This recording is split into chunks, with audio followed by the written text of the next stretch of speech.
یعنی یہ وہ اوزار ہے جس سے مصنف اپنی تحقیق کا کام کریں گے۔ لیکن یہاں ایک سوال پیدا ہوتا ہے، خدا کے معاملے میں ایک اور ذریعے کا بھی ذکر آتا ہے، اور وہ ہے وحی یا ریویلیشن۔ کیا مصنف اسے مکمل طور پر نظر انداز کر دیتے ہیں؟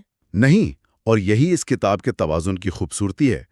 تیسری اصطلاح جس کی وہ تعریف کرتے ہیں وہ وحی ہی ہے۔ اچھا، وہ اسے الہامی دعوے کے طور پر بیان کرتے ہیں، یعنی وہ علم جو براہ راست کسی مافوق الفطرت ذریعے سے ملنے کا دعویٰ کیا جائے۔ مصنف کا مقصد وحی کو رد کرنا نہیں ہے، بلکہ وہ یہ دیکھنا چاہتے ہیں کہ عقل اور وحی کے درمیان کیا تعلق ہے۔ کیا یہ دونوں ایک دوسرے کی ضد ہیں یا ان میں کوئی ہمہ انگی ممکن ہے؟ کتاب کا مقصد ان دعووں کو عقل کی کسوٹی پر پرکھنا ہے، نہ کہ انہیں پہلے سے ہی مسترد کر دینا ہے۔ یہ بہت دلچسپ ہے۔ تو ہمارے پاس خدا کا ایک وسیع تصور ہے، عقل کا ایک واضح معیار ہے، اور وحی کو سمجھنے کا ایک زاویہ ہے۔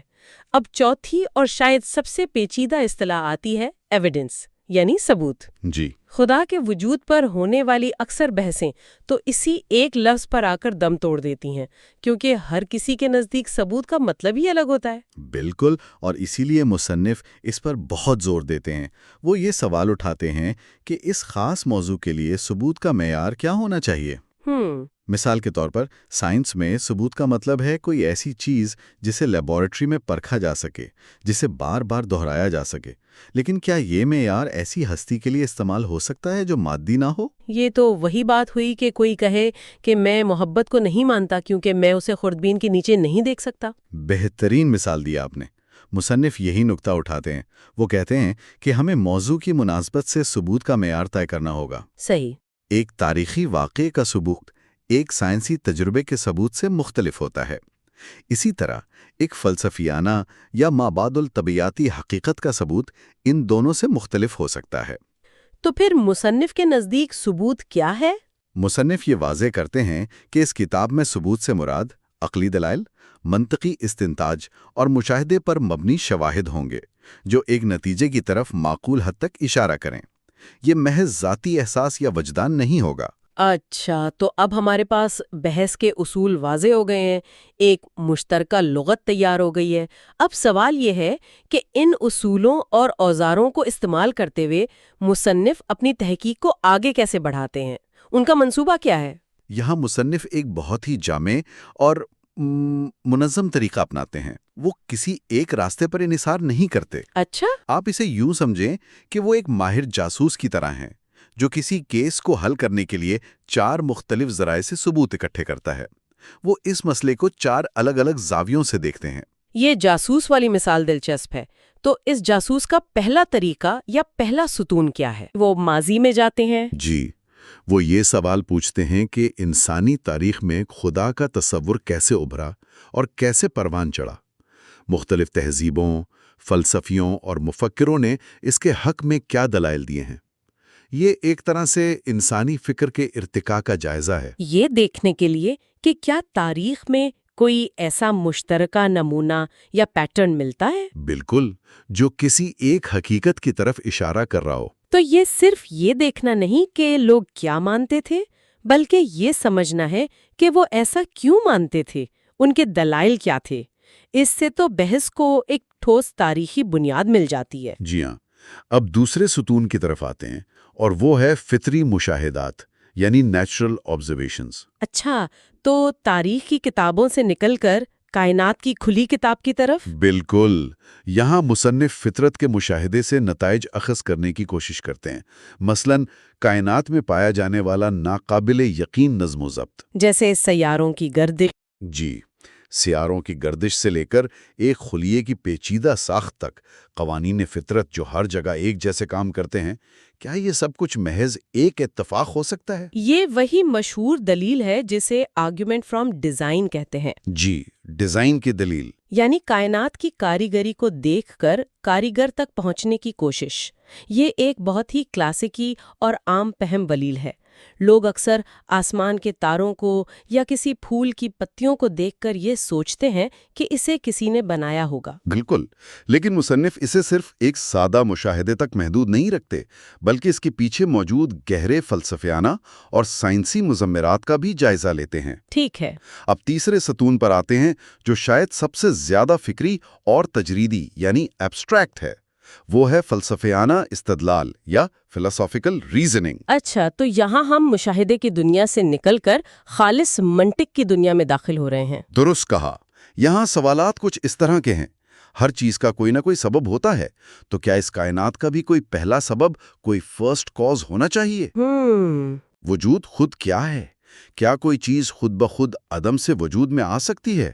یہ خالص منطق اور فلسفے کے اصولوں پر مبنی دلائل ہیں، جن کا انحصار کسی لیبارٹری کے تجربے یا تاریخی دستاویز پر نہیں، بلکہ عقل محض پر ہوتا ہے۔ تو یہ کائنات کے کیسے سے زیادہ اس کے کیوں پر مرکوز ہے۔ بالکل۔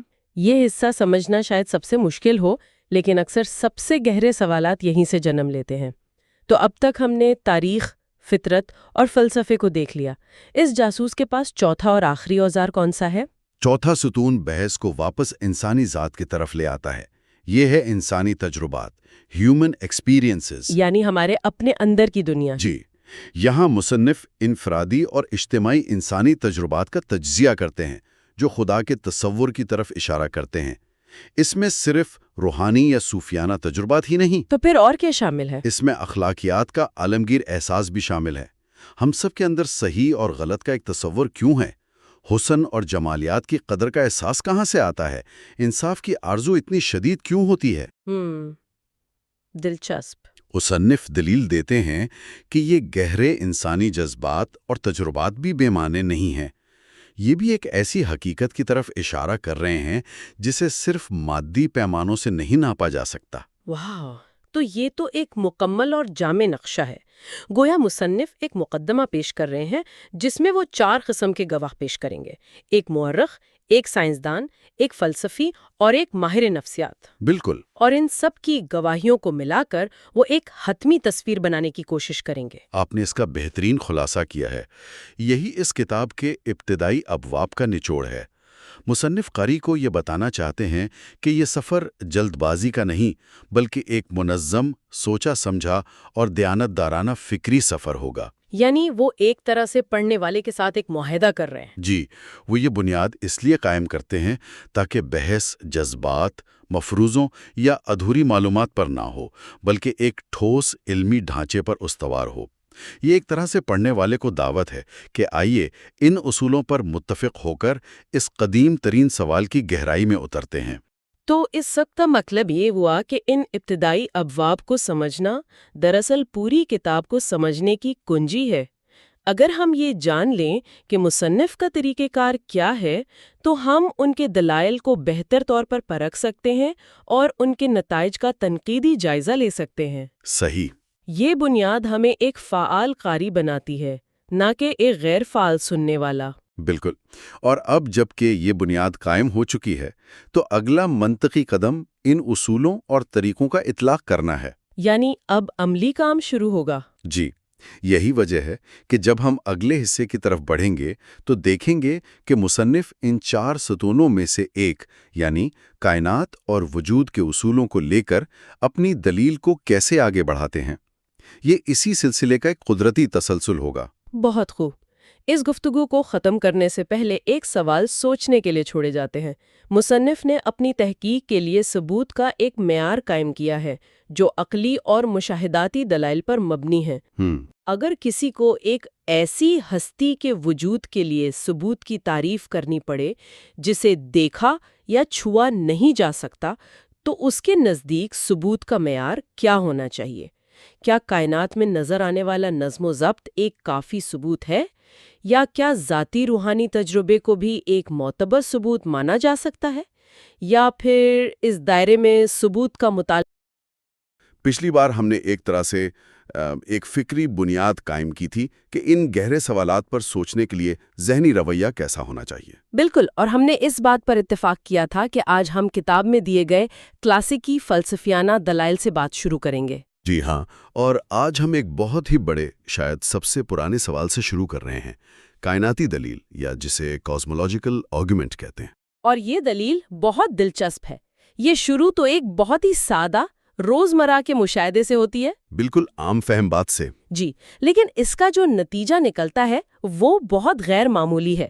یہ کائنات کے وجود ہی کو ایک ثبوت کے طور پر پیش کرتی ہے۔ اچھا، تو اس کا بنیادی سوال کیا ہے؟ یہ شروع کہاں سے ہوتی ہے؟ اس کا بنیادی سوال یہ ہے کہ ہر چیز کسی نہ کسی وجہ سے وجود میں آتی ہے، تو پھر یہ جو وجود کی ایک زنجیر ہے، یہ آخر شروع کہاں سے ہوتی ہے؟ بالکل، یہ تو وہ سوال ہے جو شاید بچپن میں ہم سب کے ذہن میں آتا ہے کہ اچھا، اور اس سے پہلے کیا تھا، اور اس سے بھی پہلے؟ وہی سوال۔ تو آج ہم اسی زنجیر کی کڑیوں کو کھولنے کی کوشش کریں گے اور دیکھیں گے کہ کتاب کے مطابق منطق ہمیں کہاں تک لے کر جاتی ہے۔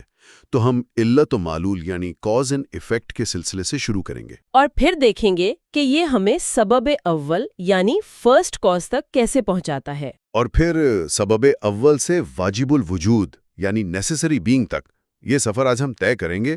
اور یہاں ایک بات سمجھنا بہت ضروری ہے، جیسا کہ کتاب بھی بار بار واضح کرتی ہے، یہ کوئی سائنسی تھیوری نہیں ہے جو بگ بینگ کا مقابلہ کر رہی ہو۔ یہ بہت اہم نقطہ ہے۔ جی، یہ بحث کی ایک بالکل مختلف سطح ہے۔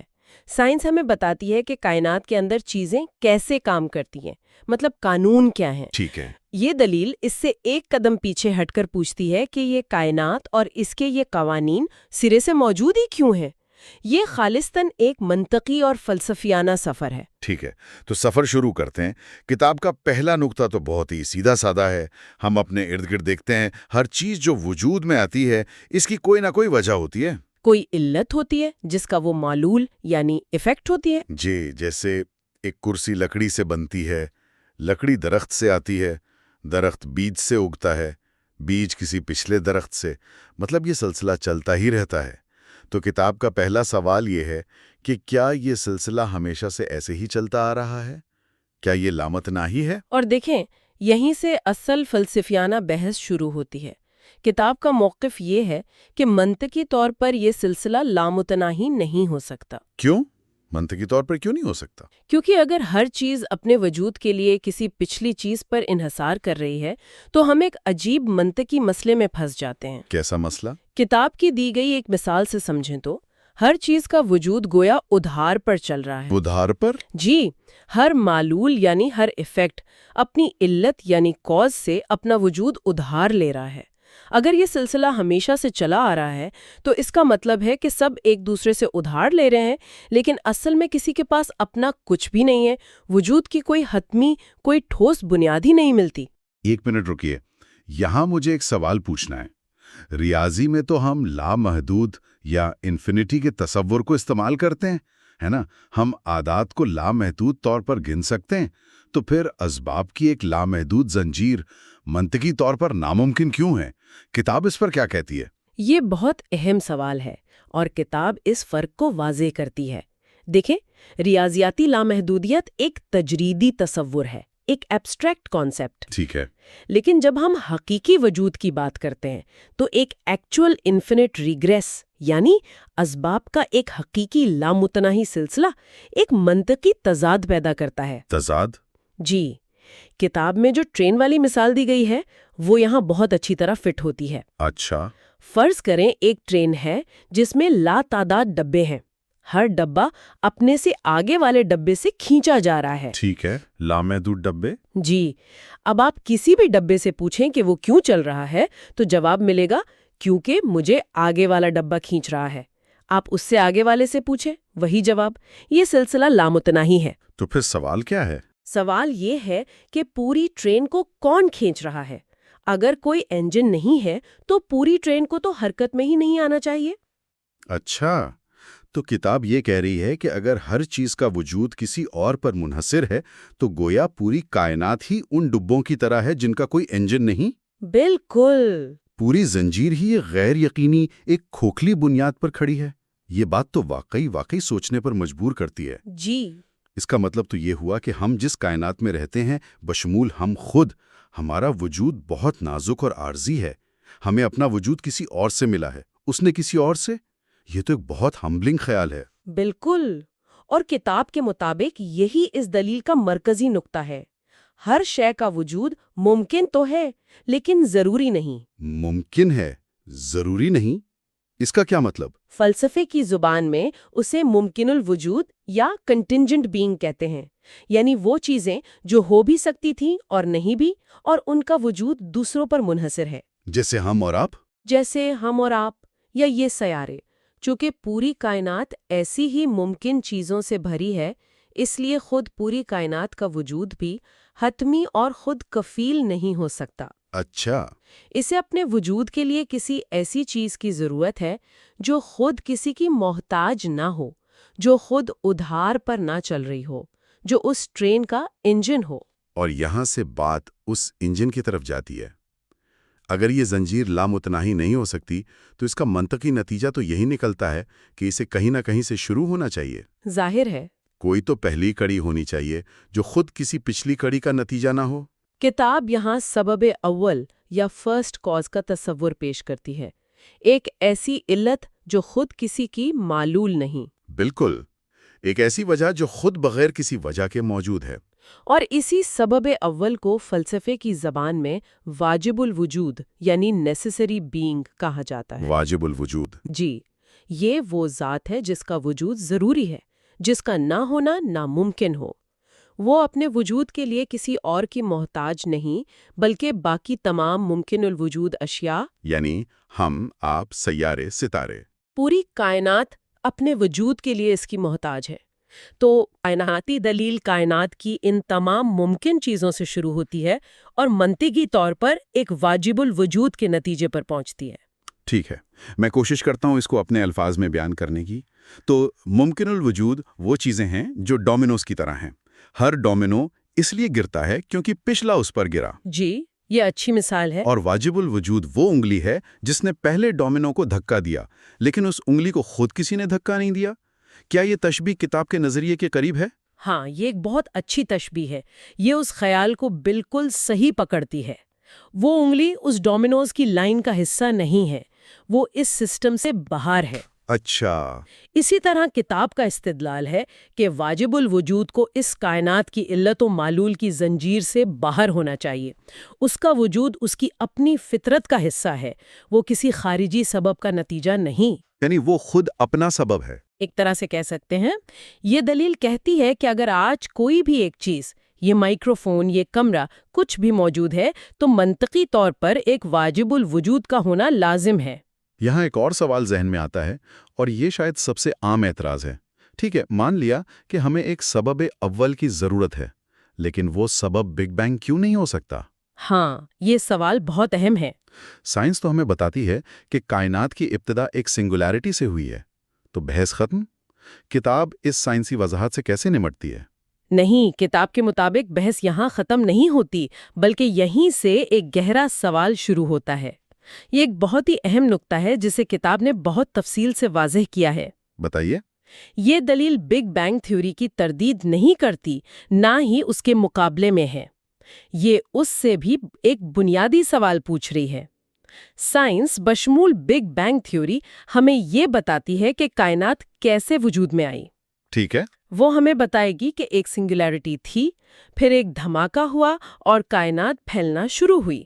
یہ کیسے کا جواب ہے۔ تو پھر یہ دلیل کیا پوچھتی ہے؟ یہ دلیل پوچھتی ہے کہ وہ سنگولیرٹی ہی کیوں موجود تھی، وہ قوانین فطرت کیوں موجود تھے جنہوں نے اس سنگولیرٹی کو پھیلنے دیا۔ اور سب سے بڑھ کر یہ سوال کہ کچھ نہ ہونے کی بجائے کچھ کیوں ہے۔ Why is there something rather than nothing؟ واقعی کتاب کے مطابق یہ فلسفے کا سوال ہے، سائنس کا نہیں۔ سائنس کائنات کے اندر کے اسباب کو بیان کرتی ہے، وہ اسباب کی زنجیر کو کائنات کے آغاز تک لے جا سکتی ہے۔ یہ دلیل خود پوری کائنات کے وجود کو اور اس کی پوری زنجیر کو ایک سوال بناتی ہے اور پوچھتی ہے کہ یہ زنجیر خود کیوں موجود ہے۔ اچھا، تو گویا یہ دلیل کائنات کے بننے کے میکینزم پر بحث نہیں کر رہی، بلکہ یہ کہہ رہی ہے کہ کائنات کا ہونا بذات خود ایک ایسا واقعہ ہے جس کی وضاحت صرف مادی قوانین سے نہیں ہو سکتی۔ بالکل، یہی نقطہ ہے۔ وجود کا ہونا ہی سب سے بڑا معمہ ہے، اور اس کا جواب ہمیں مادی دائرے سے باہر تلاش کرنا پڑے گا۔ یہ واقعی ایک بہت بڑا دعویٰ ہے۔ بالکل، مصنف کا نقطہ یہی ہے کہ سائنس ہمیں بتائے گی کہ ایک ڈومینو دوسرے سے کیسے ٹکرایا، کس زاویے سے، کس رفتار سے، لیکن فلسفہ یہ پوچھ رہا ہے کہ ڈومینوز کی پوری لائنیں رکھی کس نے اور پہلا دھکا کیوں دیا؟ صحیح۔ سائنس اسباب کی زنجیر کے اندر کام کرتی ہے، جبکہ کائناتی دلیل پوری زنجیر کے وجود کی وجہ پوچھ رہی ہے۔ ٹھیک ہے، یہ کافی گہری بحث ہے۔ اگر ہم اس پوری گفتگو کو سمیٹنے کی کوشش کریں تو کتاب کے مطابق اس دلیل کے بنیادی منطقی قدم کیا ہیں؟ اگر کسی کو صرف اس دلیل کا خلاصہ یاد رکھنا ہو تو وہ کیا ہوگا؟ اس کو ہم چند نکات میں بیان کر سکتے ہیں۔ پہلا قدم تو ایک سادہ سا مشاہدہ ہے۔ کیا؟ کہ کائنات میں ہر وہ چیز جس کا ہم تجربہ کرتے ہیں وہ ممکن الوجود ہے، یعنی اس کا وجود کسی اور چیز پر منحصر ہے۔ یعنی ہر چیز کی کوئی نہ کوئی وجہ ہے۔ بالکل۔ دوسرا قدم یہ ہے کہ ان اسباب یا وجوہات کا سلسلہ غیر معینہ مدت تک پیچھے نہیں جا سکتا۔ ٹھیک ہے، لامتناہی ادار والا مسئلہ۔ جی، کیونکہ اس سے ایک لامتناہی ادھار کا منطقی مسئلہ پیدا ہوتا ہے اور وجود کی کوئی حتمی وضاحت نہیں ملتی، یعنی بغیر انجن کے ٹرین نہیں چل سکتی۔ اور تیسرا قدم اس کا منطقی نتیجہ ہے۔ جی ہاں، تیسرا قدم یہ ہے کہ لہٰذا اس پوری زنجیر کو شروع کرنے کے لیے ایک پہلا سبب یا ایک غیر مسبب سبب انکازڈ کاز کا ہونا منطقی طور پر ضروری ہے۔ اور یہ پہلا سبب اپنی نوعیت میں باقی تمام ممکنات سے بالکل مختلف ہوگا۔ یقیناً، اور یہی چوتھا نقطہ ہے۔ یہ پہلا سبب خود اپنے وجود کے لیے کسی کا محتاج نہیں ہو سکتا، اسے واجب الوجود ہونا چاہیے، جس کا وجود کسی اور کی وجہ سے نہیں بلکہ اس کی اپنی ذات کا خاصہ ہے۔ اور آخری نقطہ جو اس دلیل کو اس کے نتیجے تک پہنچاتا ہے، پانچواں اور آخری نقطہ یہ ہے کہ کتاب کے مطابق یہی واجب الوجود غیر مسبب سبب جو خود کفیل ہے اور تمام وجود کا منبع ہے، وہی تصور ہے جسے مذاہب خدا کہتے ہیں۔ تو گویا یہ دلیل روزمرہ کے مشاہدے سے شروع ہوتی ہے کہ ہر چیز کا ایک سبب ہوتا ہے اور ہمیں ایک ایسے نتیجے پر پہنچاتی ہے جو وقت اور مکان سے ماورا ایک ہستی کی طرف اشارہ کرتا ہے۔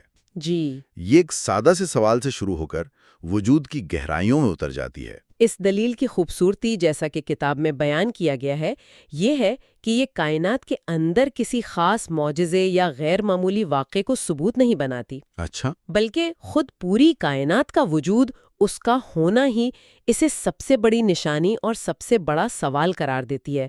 یہ ہمیں اس حقیقت پر گہرائی سے سوچنے پر مجبور کرتی ہے جسے ہم اکثر فار گرانٹیڈ لے لیتے ہیں، یعنی وجود کی حقیقت۔ یہ بہت دلچسپ ہے۔ پچھلی بار ہم نے فکری بنیاد بنائی تھی، اس حصے نے وجود سے دلیل کو سمجھایا۔ اب یہی سلسلہ ہمیں اگلے حصے تک لے جائے گا جہاں کتاب ایک بالکل مختلف زاویے سے بات کرتی ہے۔ جی، اگلا موضوع اس سے بھی زیادہ تجریدی ہے۔ وہاں دلیل کائنات کے وجود سے آگے بڑھ کر خدا کے تصور بذات خود کو دلیل بناتی ہے، یعنی آنٹولوجیکل آرگیومنٹ۔ وہ ایک خالصتاً عقلی اور تجریدی دلیل ہے۔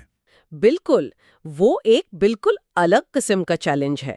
لیکن آج کی گفتگو کو ختم کرنے سے پہلے ایک سوال سوچنے کے لیے چھوڑ جاتے ہیں۔ ضرور۔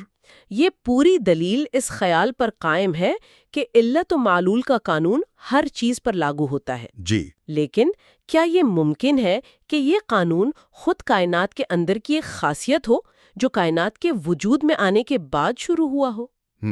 یہ گہرا سوال ہے۔ اگر ایسا ہے تو کیا ہم اسی منطق کو خود کائنات کی ابتدا پر لاگو کر سکتے ہیں یا اس مقام پر جہاں وقت اور مکان کی ہماری سمجھ ختم ہو جاتی ہے؟ کتاب ان اعتراضات پر بھی بات کرتی ہے، لیکن یہ ایک ایسا نقطہ ہے جس پر سوچنا اس دلیل کو سمجھنے کے لیے۔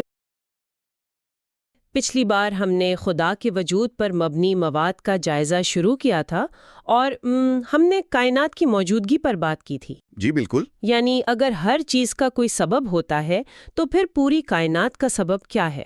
بالکل، وہ ایک طرح سے باہر سے اندر دیکھنے والی دلیل تھی۔ ہم نے کائنات کو ایک بڑے اثر کے طور پر دیکھا اور اس کی وجہ تلاش کرنے کی کوشش کی۔ آج ہم دو بالکل مختلف راستوں سے ایک ہی منزل پر پہنچنے کی کوشش کریں گے۔ ایک راستہ ہمارے اپنے ذہن کے اندر سے گزرتا ہے، خالص منطق کی بھول بھلائیوں میں، اور دوسرا راستہ ہمیں سیدھا کائنات کے ستاروں اور زندگی کے خلیوں کی گہرائیوں تک لے جاتا ہے۔ دیکھتے ہیں کہ یہ دونوں راستے کہاں جا کر ملتے ہیں۔ اور ہمارا مقصد اس مواد کی روشنی میں یہی سمجھنا ہے کہ یہ دلائل، جنہیں فلسفے کی زبان میں وجود کی دلیل یعنی ontological آرگیومنٹ اور نظم و مقصد کی دلیل یعنی ٹیلیالوجیکل آرگیومنٹ کہتے ہیں، جی، انہیں کیسے پیش کیا گیا ہے اور ان کی بنیاد کیا ہے۔ چلیں اس پہلے یعنی ذہنی راستے سے شروع کرتے ہیں۔ کتاب میں ایک بہت ہی دلچسپ عقلی دلیل پیش کی گئی ہے جسے ontological آرگیومنٹ کہتے ہیں۔ یہ تھوڑی سچ کہوں تو دماغ گھما دینے والی دلیل ہے تو صحیح۔ اس دلیل کا خلاصہ یہ ہے کہ خدا کا تصور یعنی ایک کامل ترین ہستی کا خیال خود اس کے وجود کی دلیل بن جاتا ہے۔ ہیں؟ اچھا، جی، یہ دلیل کسی سائنسی ثبوت پر نہیں بلکہ خالصتاً منطق اور تعریف پر انحصار کرتی ہے۔ ایک منٹ، تو کیا اس کا مطلب یہ ہے کہ کسی چیز کے بارے میں صرف سوچنے سے وہ حقیقت بن سکتی ہے؟ یہ تو کسی جادوئی منتر کی طرح لگتا ہے نا؟ ہاں، نہیں، بالکل نہیں۔ اگر میں ایک اڑنے والے ہاتھی کا تصور کروں تو کیا وہ بھی موجود ہو جائے گا؟ بہت اچھا سوال ہے، اور یہی اس دلیل کا سب سے اہم نقطہ ہے۔ کتاب کے مطابق یہ منطق ہر تصور پر لاگو نہیں ہوتی۔ صرف ایک پر؟ جی، صرف اور صرف ایک کامل ترین ہستی کے تصور پر لاگو ہوتی ہے۔ دلیل یہ ہے کہ اگر ہم ایک ایسی ہستی کا تصور کریں جس سے زیادہ کامل کوئی نہ ہو تو اس کی تعریف میں ہی اس کا وجود شامل ہونا چاہیے۔ اچھا، یہ کیسے؟ یہ بات تھوڑی سمجھائیں۔ کتاب اسے اس طرح سمجھاتی ہے۔ فرض کریں کہ وہ کامل ترین ہستی صرف ہمارے ذہن میں موجود ہے، حقیقت میں نہیں، تو کیا وہ واقعی کامل ترین ہے؟ شاید نہیں۔ نہیں، کیونکہ ایک ایسی ہستی جو ذہن کے ساتھ ساتھ حقیقت میں بھی موجود ہو، وہ صرف ذہنی تصور والی ہستی سے زیادہ کامل ہوگی۔ صحیح۔ لہٰذا کاملیت کے تقاضے کو پورا کرنے کے لیے اس ہستی کا حقیقت میں موجود ہونا ضروری ہے۔ تو اس کا مطلب یہ ہوا کہ وجود کوئی عام صفت نہیں بلکہ یہ ایک پاور اپ کی طرح ہے، ایک ایسی چیز جو کسی بھی تصور کو بہتر بنا دیتی ہے، اور کامل ترین ہستی کے پاس تو ہر پاور اپ ہونا چاہیے۔ بالکل، یہی نکتہ ہے۔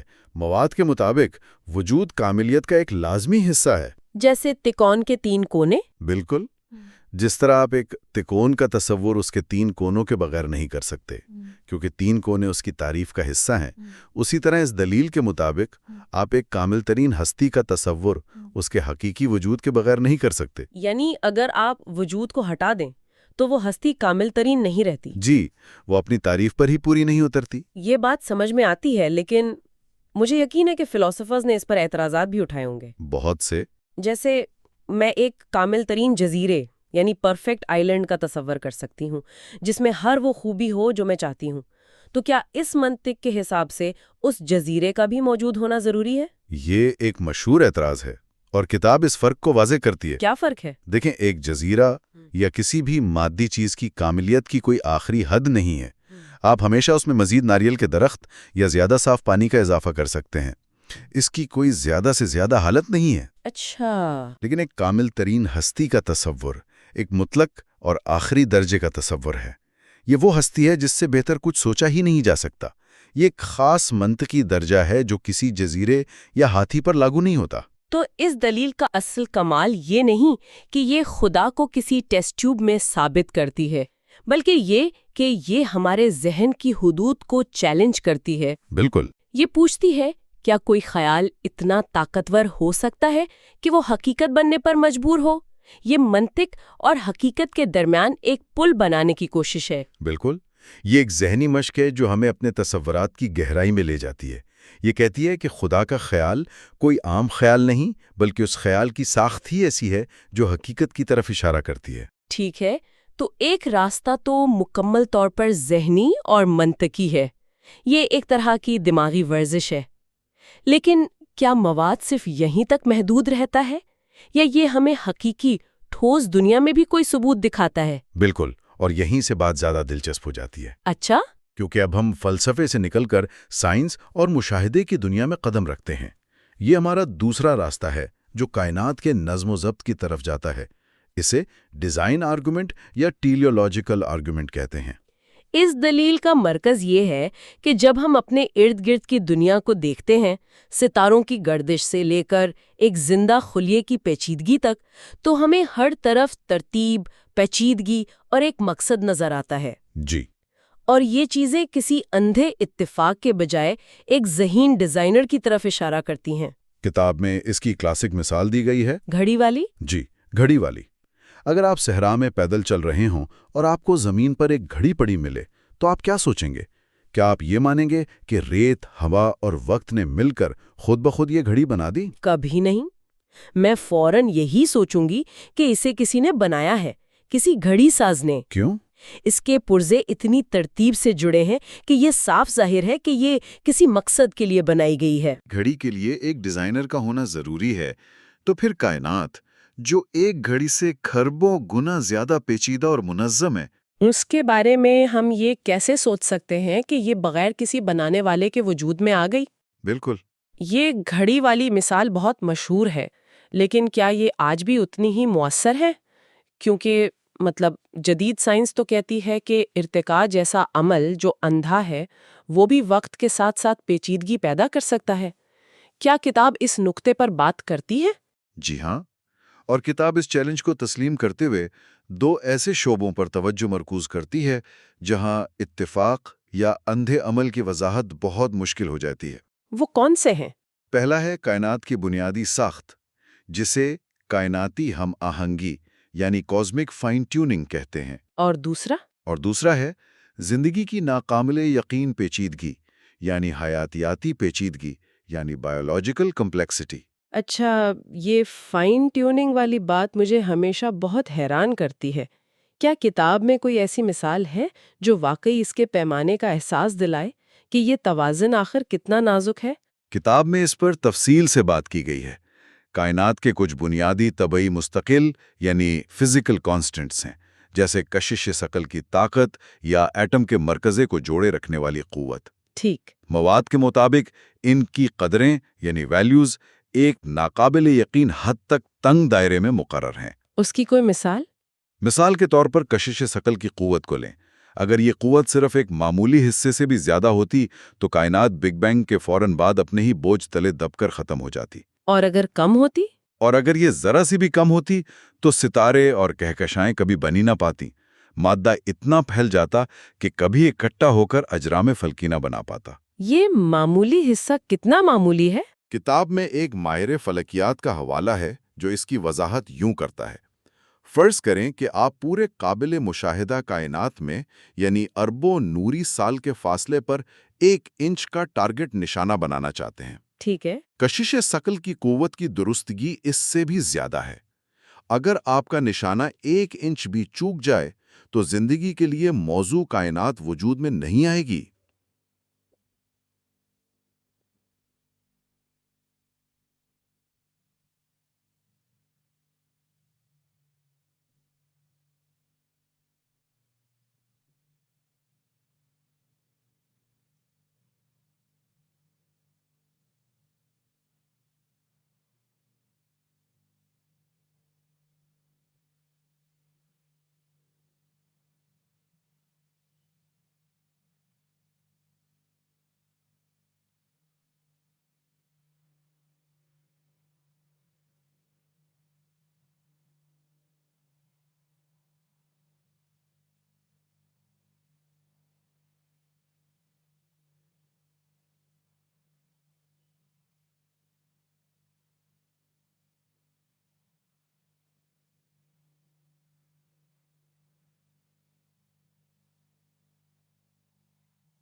یہ سمجھ سے باہر ہے۔ جی، یہ تو ایسا ہے جیسے کائنات کو کنٹرول کرنے والے ہزاروں بٹن لگے ہوں اور ان سب کو ایک ہی وقت میں بالکل درست سیٹنگ پر رکھا گیا ہو۔ بالکل۔ اور مواد؟ یہ سوال اٹھاتا ہے کہ اس کی کیا وضاحت ہو سکتی ہے؟ جی، ایک وضاحت یہ ہے کہ یہ محض ایک بہت بڑا ناقابل تصور اتفاق ہے۔ اور دوسری وضاحت جو کتاب پیش کرتی ہے یہ ہے کہ اس باریک بینی کے پیچھے کوئی ذہانت کار فرما ہے۔ یہ تو ہوئی کائنات کی سطح پر بات۔ اب آتے ہیں حیاتیاتی دنیا کی طرف۔ کتاب میں دوسری بڑی مثال حیاتیاتی پیچیدگی کی تھی۔ جی، یہاں کتاب ان نظاموں پر توجہ دیتی ہے جنہیں ناقابل تخفیف پیچیدگی یا irreducibly کمپلیکس والے نظام کہا جاتا ہے۔ یعنی ایسے نظام جن کا کوئی ایک حصہ بھی ہٹا دے تو وہ کام کرنا چھوڑ دیتے۔ بالکل، یہ ایسے نظام ہیں جن کے تمام حصے ایک ساتھ مل کر کام کرتے ہیں، اور اگر ان میں سے ایک حصہ بھی غائب ہو جائے تو پورا نظام ناکارہ ہو جاتا ہے۔ وہ بتدریج ایک ایک حصہ کر کے نہیں بن سکتا۔ اس کی سب سے مشہور مثال انسانی آنکھ دی جاتی ہے نا؟ آنکھ میں لینز، ریٹنا، آپٹک نرو اور دماغ کا بصری مرکز، یہ سب ایک ساتھ بالکل ٹھیک ٹھیک کام کرتے ہیں تب جا کر ہم دیکھ پاتے ہیں۔ صحیح۔ آدھی بنی ہوئی آنکھ کا کوئی فائدہ نہیں، وہ تو اندھے پن سے بہتر نہیں ہے۔ کتاب یہی سوال اٹھاتی ہے کہ ارتقاء کا عمل جو چھوٹے چھوٹے فائدہ مند قدموں کے ذریعے کام کرتا ہے، وہ ایک ایسا نظام کیسے بنا سکتا ہے جس کا کوئی فائدہ ہی نہ ہو جب تک وہ مکمل نہ ہو جائے؟ یہ تو چوہے دان والی مثال کی طرح۔ بالکل، جب تک اس کے تمام حصے تختہ، سپرنگ، ہک ایک ساتھ موجود نہ ہوں، وہ ایک بھی چوہا نہیں پکڑ سکتا۔ آدھا بنا ہوا چوہا دان بیکار ہے۔ اور کیا کتاب میں کوئی اور مثال بھی ہے؟ ہاں، ایک اور بہت طاقتور مثال بیکٹیریا کے فلیجلم کی دی گئی ہے۔ اچھا، وہ کیا ہے؟ یہ ایک خلیے پر لگا ہوا ایک چھوٹا سا آؤٹ بورڈ موٹر جیسا ہوتا ہے جو اسے حرکت کرنے میں مدد دیتا ہے۔ موٹر ایک خلیے پر؟ جی، ایک بائیولوجیکل موٹر۔ یہ تقریباً 40 مختلف پرزوں سے مل کر بنتا ہے، جس میں ایک روٹر، ایک سٹیٹر اور ایک ڈرائیو شافٹ شامل ہیں۔ اگر آپ ان میں سے ایک پرزہ بھی نکال دیں تو پورا موٹر کام کرنا بند کر دیتا ہے۔ یعنی یہ بھی ناقابل تخفیف پیچیدگی کی ایک مثال ہے۔ ایک بہترین مثال ہے۔ اور پھر ڈی این اے کا معاملہ بھی ہے؟ جی، ڈی این اے تو خود ایک الگ ہی دنیا ہے۔ یہ صرف ایک کیمیکل نہیں ہے، یہ معلومات کا ایک ذخیرہ ہے۔ معلومات کا ذخیرہ؟ ایک انسانی خلیے کے ڈی این اے میں اتنی معلومات ہوتی ہیں کہ اگر اسے کتابوں میں لکھا جائے تو 500 صفحات والی 1000 کتابیں بھر جائیں گی۔ یہ زندگی کی تعمیر کا پورا بلو پرنٹ ہے۔ اور مواد یہ سوال اٹھاتا ہے، یہ معلومات کہاں سے آئیں؟ جی، کچھ سوچ کر؟ یہ واقعی ایک بہت بڑا سوال ہے۔ جب ہم اسے صرف کیمیا کے طور پر نہیں بلکہ معلومات کے طور پر دیکھتا ہیں تو پورا منظر ہی بدل جاتا ہے۔ بالکل۔ جس طرح ایک کمپیوٹر پروگرام خود بخود نہیں لکھا جاتا یا ایک کتاب خود بخود نہیں لکھی جاتی، اسی طرح زندگی کا یہ معلوماتی کوڈ کسی ذہانت کے بغیر کیسے وجود میں آ سکتا ہے؟ یہی اس دلیل کا نچوڑ ہے۔ بے مقصد مادی عوامل قوانین پر عمل تو کر سکتے ہیں، لیکن وہ معلومات یا کوڈ پیدا نہیں کرتے۔ معلومات ہمیشہ ایک ذہین ذریعے سے آتی ہیں۔ تو ان تمام باتوں کا کیا مطلب ہے؟ ہم نے 2 راستے دیکھے۔ ایک خالص منطق پر مبنی وجودی دلیل جو کہتی ہے کہ کامل ترین ہستی کا تصور ہی اس کے وجود کو لازم کرتا ہے، اور دوسرا راستہ کائنات کے وسیع ڈیزائن اور باریک بینی کا ہے، جو کہتا ہے کہ یہ کائنات ایک عظیم ذہانت اور مقصد کی عکاسی کرتی ہے، نہ کہ ایک بے ترتیب حادثے کی۔ ایک دلیل ہمارے ذہن کے اندر سے شروع ہوتی ہے اور دوسری ہمارے ارد گرد کی دنیا کے مشاہدے سے۔ کتاب کا مرکزی نقطہ بار بار اسی سوال پر آ کر ٹھہرتا ہے، کیا یہ سب کچھ کائناتی مستقل کی باریک ٹیوننگ سے لے کر ڈی این اے کے معلوماتی کوڈ تک ایک عظیم ذہانت کا نتیجہ ہے، یا ایک ناقابل تصور حد تک بڑا اتفاق؟ اور مواد کا جھکاؤ واضح طور پر اس طرف ہے کہ جب ہم تمام شواہد کو دیکھتے ہیں تو ڈیزائن ایک زیادہ منطقی اور اطمینان بخش نتیجہ لگتا ہے۔ یعنی اتفاق پر یقین کرنے کے لیے زیادہ ایمان کی ضرورت ہے۔ ایک طرح سے جی، یہ کہنا کہ یہ سب کچھ اتفاقاً ہو گیا، اس کے لیے ایک بہت بڑے یقین کی ضرورت ہے، جبکہ ڈیزائن کا نظریہ مشاہدے اور منطق پر مبنی معلوم ہوتا ہے۔ آج ہم نے اس مواد سے 2 بہت اہم دلائل کا جائزہ لیا۔ ایک خالصتاً منطقی وجودی دلیل جو ذہن کی دنیا میں کام کرتی ہے، اور دوسری کائناتی ڈیزائن پر مبنی دلیل جو ہمیں قابل مشاہدہ کائنات میں ترتیب اور مقصد دکھاتی ہے۔ یہ دونوں دلائل بہت مختلف زاویوں سے ایک ہی نتیجے پر پہنچنے کی کوشش کرتے ہیں۔ ایک اندر سے باہر کی طرف آتا ہے، یعنی ذہنی تصور سے حقیقت کی طرف، اور دوسرا باہر سے اندر کی طرف، یعنی کائنات کے مشاہدے سے ایک ذہین سبب کی طرف۔ بالکل۔ پچھلی بار ہم نے وجودی دلیل دیکھی، آج ہم نے منطق اور ڈیزائن کو سمجھا۔ اگلی گفتگو ہمیں ایک بالکل مختلف تیسرے راستے پر لے جائے گی، یعنی انسان کے اندر موجود ضمیر اور اخلاقی حس کی دلیل۔ کیا اچھائی اور برائی کا احساس بھی کسی اعلیٰ حقیقت کی طرف اشارہ کرتا ہے؟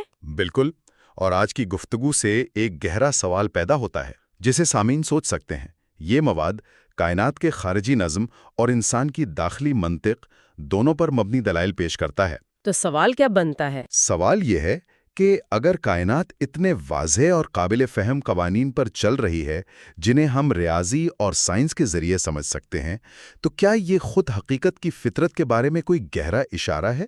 کیا حقیقت بنیادی طور پر بے ترتیب اور بے معنی ہے، یا اس کی جڑیں کسی ایسی ذہانت میں ہیں جسے ہم پچھلی بار ہم نے کائنات کی ساخت اور اس کے پیچھے موجود عقلی دلائل کا ایک گہرا تجزیہ کیا تھا۔ جی، وہ ایک بہت ہی منطقی اور سائنسی گفتگو تھی۔ بالکل۔ آج ہم سمت بالکل بدل رہے ہیں۔ ہم باہر کی دنیا سے نظر ہٹا کر انسان کے اندر کی دنیا کو دیکھیں گے۔ اور یہ ایک بہت ہی دلچسپ تبدیلی ہے۔ ہاں، کیونکہ ہمارے آج کے ماخذ میں اخلاقی دلیل پر بات کی گئی ہے۔ اور یہ واقعی ایک دلچسپ موضوع ہے۔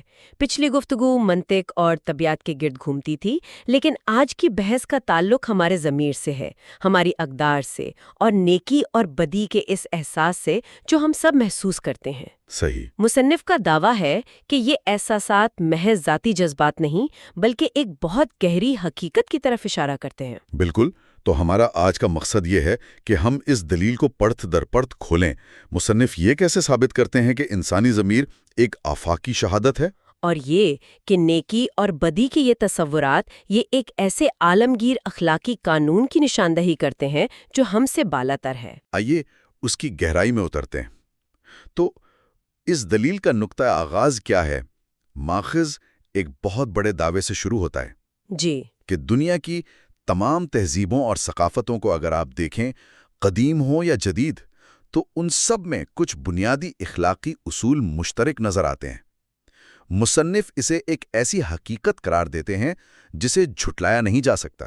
ہاں، اور یہاں یہ وضاحت بہت ضروری ہے۔ مصنف مقامی رسم و رواج یا لباس اور کھانے پینے کے آداب کی بات نہیں کر رہے ہیں۔ اچھا۔ وہ ان بنیادی اصولوں کی بات کر رہے ہیں جن پر انسانی معاشرے کھڑے ہوتے ہیں۔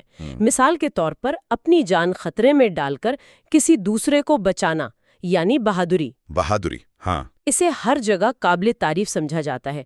اسی طرح دیانتداری اور انصاف کو ہمیشہ اچھا سمجھا گیا ہے۔ لیکن کیا یہ دعویٰ تھوڑا زیادہ وسیع نہیں؟ ثقافتوں میں تو بہت بڑے بڑے فرق ہوتے ہیں۔ کچھ معاشروں میں خاندان کے لیے جان دینا سب سے بڑی نیکی ہے، جبکہ دوسروں میں تمام انسانوں سے برابری کا سلوک وہ سب سے اہم اصول ہے۔ تو یہ تضادات اس آفاقی قانون کے نظریے کو کمزور نہیں کرتے؟ یہ ایک بہت اہم سوال ہے اور ماخوذ اس پر بات کرتا ہے۔ مصنف کا کہنا ہے کہ اختلافات تفصیلات میں ہیں، بنیاد میں نہیں۔ اچھا، اس کی کوئی مثال؟ جیسے ہر معاشرے میں موسیقی ہوتی ہے، لیکن ہر ایک کی دھنیں مختلف ہوتی ہیں۔ صحیح۔ اسی طرح ہر معاشرے میں یہ تصور موجود ہے کہ ہمیں دوسروں کے ساتھ کیسا برتاؤ کرنا چاہیے۔ مصنف قدیم مصر، یونان، بابل اور چین کی تہذیبوں کی مثالیں دیتے ہیں، جی۔ جہاں دھوکہ دہی، چوری اور بے وجہ قتل کو ہمیشہ برا سمجھا جاتا تھا۔ ان کے مطابق یہ مماثلت محض اتفاق نہیں ہو سکتی، یہ اس بات کی طرف اشارہ ہے کہ انسانیت ایک مشترکہ اخلاقی ورثہ رکھتی ہے۔ اچھا، تو بات اصولوں کی ہو رہی ہے، ان کے اطلاق کی نہیں۔ یہاں پر ایک اور نقطہ جو ماخذ میں اٹھایا گیا ہے وہ بہت دلچسپ ہے۔ مصنف کہتے ہیں کہ یہ اخلاقی قانون صرف اس لیے نہیں ہے کہ معاشرہ ٹھیک سے چلتا رہے۔ بالکل۔ یعنی یہ محض ایک سماجی معاہدہ یا سوشل کانٹریکٹ نہیں ہے۔ یہی تو اس دلیل کا کلیدی حصہ ہے۔ جی۔ دیکھیں، اگر یہ صرف معاشرتی سہولت کا معاملہ ہوتا تو ہر معاشرہ اپنی ضرورت کے مطابق اخلاقیات کو مکمل طور پر بدل سکتا تھا۔ صحیح۔ ہم ایسے معاشرے بھی دیکھ سکتے تھے جہاں بزدلی سب سے بڑی خوبی ہو، یہ دھوکہ دینا سب سے بڑا ہنر، لیکن ایسا نہیں ہوتا۔ نہیں ہوتا۔ ہمیں انصاف اور ناانصافی میں فرق کا احساس ایسے ہوتا ہے جیسے ہم کسی چیز کو ایک معیار پر پرکھ رہے ہوں۔ مصنف اس کے لیے ایک زبردست مثال استعمال کرتے ہیں۔ جی؟ جب آپ کہتے ہیں کہ ایک لکیر ٹیڑھی ہے تو آپ کے ذہن میں ایک سیدھی لکیر کا تصور پہلے سے موجود ہوتا ہے۔ اچھا۔ آپ اس سیدھی لکیر کے معیار سے ہی دوسری لکیر کو ٹیڑھا کہہ رہے ہیں۔ مصنف کے مطابق یہ آفاقی اخلاقی قانون وہی سیدھی لکیر ہے۔ واہ! یعنی جب ہم کہتے ہیں کہ یہ ٹھیک نہیں ہے یا یہ ناانصافی ہے تو ہم لاشعوری طور پر ایک ایسے معیار کا حوالہ دے رہے ہوتے ہیں جو ہماری ذاتی پسند یا ناپسند سے بالاتر ہے۔ بالکل۔ گویا ایک غیر مرئی اخلاقی قاعدے کی کتاب موجود ہے جسے ہم سب جانتے ہیں، لیکن اگر ایسی کوئی کتاب ہے تو وہ ہمیں ملتی کہاں سے ہے؟ اور یہی سوال ہمیں دلیل کے دوسرے حصے کی طرف لے جاتا ہے۔ اچھا۔ ماخذ کے مطابق یہ اخلاقی قانون کسی پتھر کی تختی پر نہیں لکھا بلکہ ہمارے اندر موجود ہے۔ ہمارے اندر؟ جی، اسے ہم ضمیر کہتے ہیں۔ مصنف اسے ایک ایسی داخلی آواز کہتے ہیں جو ہمیں مسلسل صحیح اور غلط کا احساس دلاتی ہے، خاص طور پر اس وقت جب کوئی ہمیں دیکھ بھی نہیں رہا ہوتا۔ تو یہ وہ احساس ہے جو کسی غلط کام کے بعد رات کو سونے نہیں دیتا یا کسی اچھے کام کے بعد ایک عجیب سا سکون دیتا ہے؟ وہی احساس۔ ماخذ یہ کہہ رہا ہے کہ یہ آواز ہماری اپنی پیدا کردہ نہیں ہے۔ یہ خیال تھوڑا عجیب ہے، آخر یہ میرے ذہن کے اندر کی آواز ہے تو یہ میری کیوں نہیں؟ مصنف کا استدلال یہ ہے کہ ہم اس آواز کے ساتھ اپنے تعلق کو دیکھیں۔ ہم اپنے ضمیر سے بحث کرتے ہیں، اسے نظر انداز کرنے کی کوشش کرتے ہیں، اس کے خلاف چاہتے ہیں اور پھر پچھتاوے کا شکار ہوتے ہیں۔ یہ ایسا ہی ہے جیسے آپ کسی استاد یا جج کے سامنے کھڑے ہوں۔ صحیح۔ آپ ان کے فیصلے سے اختلاف کر سکتے ہیں، لیکن آپ یہ نہیں کہہ سکتے کہ فیصلہ دینے کا اختیار ہی ان کے پاس نہیں ہے۔ ہمیں محسوس ہوتا ہے کہ ہم اس آواز کے تابع ہیں، اس کے مالک نہیں۔ واہ! یہ احساس کہ ہم ایک ایسے اخلاقی معیار کے سامنے جواب دہ ہیں جسے ہم نے خود نہیں بنایا، اس دلیل کا مرکز ہے۔ یہ ایک بہت طاقتور خیال ہے۔ اس کو سمجھنے کے لیے شاید ایک اور مثال کام آئے۔ جیسے فٹ بال کے میچ میں کوئی کھلاڑی فاؤل کرتا ہے جی، تو مخالف ٹیم فوراً چلاتی ہے کہ یہ اصول کے خلاف ہے۔ اب وہ کھلاڑی یہ نہیں کہہ سکتا کہ میری مرضی، میں تو اصول نہیں مانتا۔ بالکل نہیں کہہ سکتا۔ اس کا کھیل میں حصہ لینا ہی اس بات کا ثبوت ہے کہ وہ اصولوں کے ایک نظام کو تسلیم کرتا ہے، چاہے وہ اس کی خلاف ورزی ہی کیوں نہ کر رہا ہو۔ بہترین مثال ہے۔ تو کیا مصنف یہ کہہ رہے ہیں کہ ہمارا ضمیر بھی اسی طرح ایک اخلاقی گیم کے اصولوں کی طرف اشارہ کرتا ہے، جنہیں ہم نے بنایا نہیں لیکن ہم ان کے تحت زندگی گزار رہے ہیں؟ بہترین مثال ہے، اور ماخذ اس سے ایک قدم آگے جاتا ہے۔ وہ کہتا ہے کہ یہ ضمیر صرف اصولوں کی نشاندہی نہیں کرتا، بلکہ یہ اس بات کا بھی ثبوت ہے کہ ان اصولوں کے پیچھے کوئی اتھارٹی ہے۔ اتھارٹی مطلب؟ جب ہم شرمندگی محسوس کرتے ہیں تو یہ صرف اس بات پر نہیں ہوتی کہ ہم نے ایک اصول توڑا، بلکہ اس بات پر ہوتی ہے کہ ہم نے کسی کو مایوس کیا ہے۔ اچھا۔ یہ احساس ایک ذاتی تعلق کی طرف اشارہ کرتا ہے جو محض ایک غیر ذاتی اصول سے نہیں ہو سکتا۔ اچھا، تو اب تصویر واضح ہو رہی ہے۔ ایک آفاقی اخلاقی قانون ہے، جی، اور ہمارے اندر ایک ضمیر ہے جو اس قانون کی گواہی دیتا ہے۔ لیکن یہاں سب سے بڑا سوال پیدا ہوتا ہے، اور مجھے یقین ہے کہ بہت سے سننے والے بھی یہ سوچ رہے ہوں گے کہ کیا یہ سب ارتقاء کا نتیجہ نہیں ہو سکتا؟ بالکل، اور یہ اس دلیل کا سب سے بڑا چیلنج ہے۔ مصنف اس ممکنہ اعتراض پر تفصیل سے بات کرتے ہیں۔ ٹھیک ہے۔ ارتقائی نفسیات کی دلیل یہ ہے کہ ہمارے اخلاقی رویے جیسے ہمدردی، قربانی اور تعاون لاکھوں سالوں میں اس لیے پروان چڑھے کیونکہ وہ انسانی نسل کی بقا کے لیے فائدہ مند ہے۔ ہاں، اور یہ دلیل کافی مضبوط لگتی ہے۔ مثلاً ایک گروہ جو آپس میں تعاون کرتا ہے اور ایک دوسرے کی مدد کرتا ہے، جی، اس کے زندہ رہنے کے امکانات اس گروہ سے زیادہ ہوں گے جو ہر وقت آپس میں لڑتا رہتا ہے۔ تو وقت کے ساتھ ساتھ تعاون اور ہمدردی والے جینز آگے بڑھتے گئے۔ اس میں کسی ماورائے قانون کی کیا ضرورت ہے؟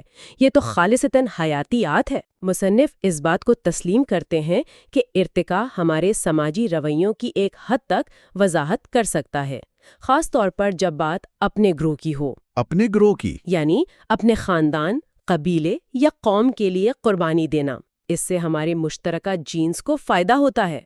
لیکن ماخذ یہ سوال اٹھاتا ہے کہ ارتقاء اس رویے کی وضاحت کیسے کرے گا جسے ہم خالص قربانی یا حقیقی ایثار کہتے ہیں۔ اس سے کیا مراد ہے؟ کوئی مثال؟ مثال کے طور پر ایک فوجی کا دشمن کے سپاہی کی جان بچانے کے لیے گرینیڈ پر کود جانا، یا ایک شخص کا کسی بالکل اجنبی جس سے اس کا کوئی تعلق نہیں اس کے لیے اپنا گردہ عطیہ کر دینا، یا کسی ڈوبتے ہوئے بچے کو بچانے کے لیے اپنی جان خطرے میں ڈال دینا، یہ جانتے ہوئے بھی کہ وہ بچہ کسی اور نسل یا ملک سے ہے۔ یہ رویے تو حیاتیاتی بقا کے اصول کے بالکل خلاف ہیں۔ بالکل خلاف ہیں۔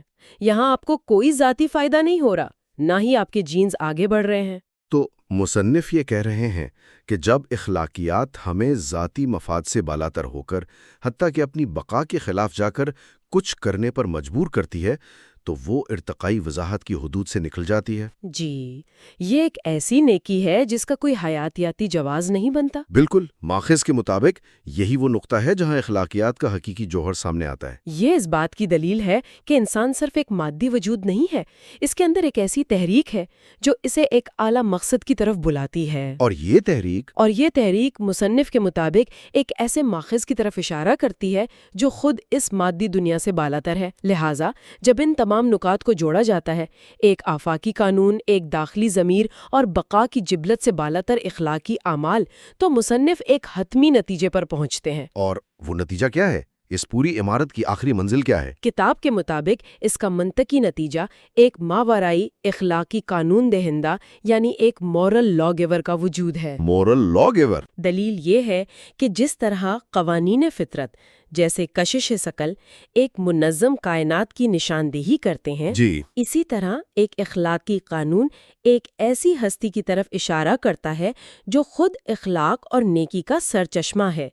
مصنف کہتے ہیں کہ تاریخی طور پر بھی یہ مذہبی روایات ہی ہیں جنہوں نے ان آفاقی اخلاقی اصولوں کو سب سے زیادہ مضبوطی سے تھامے رکھا اور ان کی تبلیغ کی۔ ٹھیک ہے، یہ ایک بہت گہری اور پیچیدہ دلیل ہے۔ آئیے اس گفتگو کے کلیدی نکات کو ایک بار پھر سمیٹنے کی کوشش کرتے ہیں تاکہ پوری تصویر واضح ہو جائے۔ ضرور۔ تو پہلا اور بنیادی خیال یہ ہے کہ اخلاقیات کوئی مقامی رسم و رواج نہیں بلکہ یہ ایک آفاقی زبان کی طرح ہے، صحیح، جو قدیم مصر سے لے کر آج کے دور تک ہر انسانی معاشرے میں بولی اور سمجھی جاتی ہے۔ طریقے مختلف ہو سکتے ہیں لیکن ایسا ہونا چاہیے کا احساس ہر جگہ موجود ہے۔ دوسرا بڑا نقطہ یہ کہ اس قانون کو پہچاننے کے لیے ہمارے اندر ایک گواہ موجود ہے، ہمارا ضمیر۔ جی، اور یہ ضمیر ایک ایسی اتھارٹی کی طرح کام کرتا ہے جسے ہم نے خود نہیں بنایا بلکہ ہم اس کے سامنے خود کو جوابدہ محسوس کرتے ہیں۔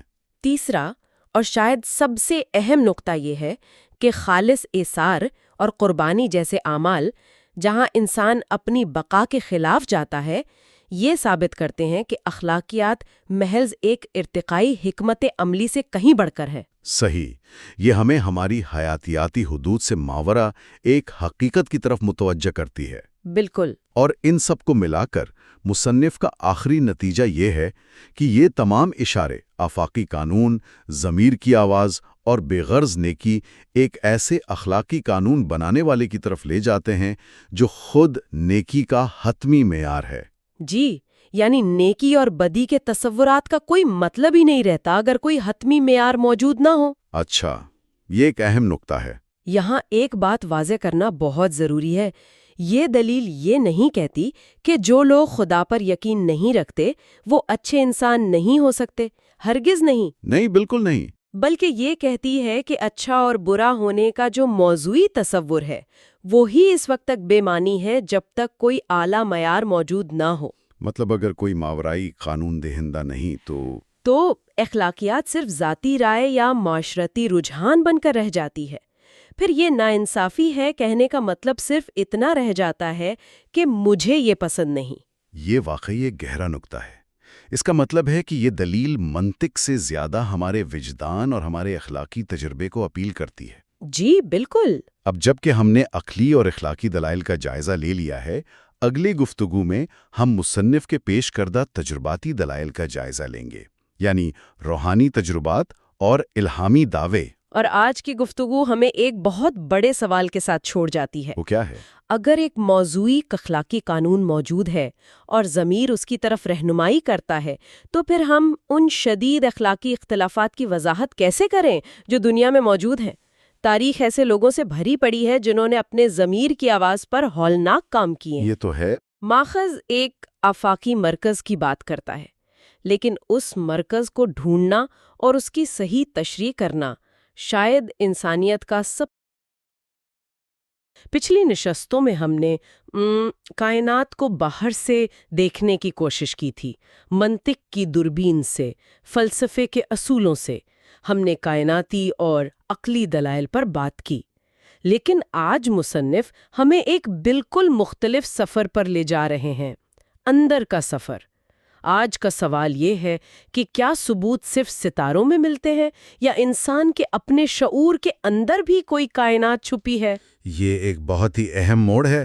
اب تک کی جو بات تھی وہ معروضی یعنی آبجیکٹو حقائق کے بارے میں تھی، آج ہم موضوعی یعنی سبجیکٹو تجربات کی دنیا میں قدم رکھ رہے ہیں، اور یہ آپ کہہ سکتے ہیں وہ علاقہ ہے جہاں سائنس اکثر خاموش ہو جاتی ہے۔ بالکل۔ ہمارے سامنے جو مواد ہے وہ دو بڑے اور دلچسپ موضوعات کا احاطہ کرتا ہے۔ ایک ہے روحانی تجربات یعنی مسٹیکل ایکسپیرینسز، اور دوسرا وحی یعنی ریولیشن۔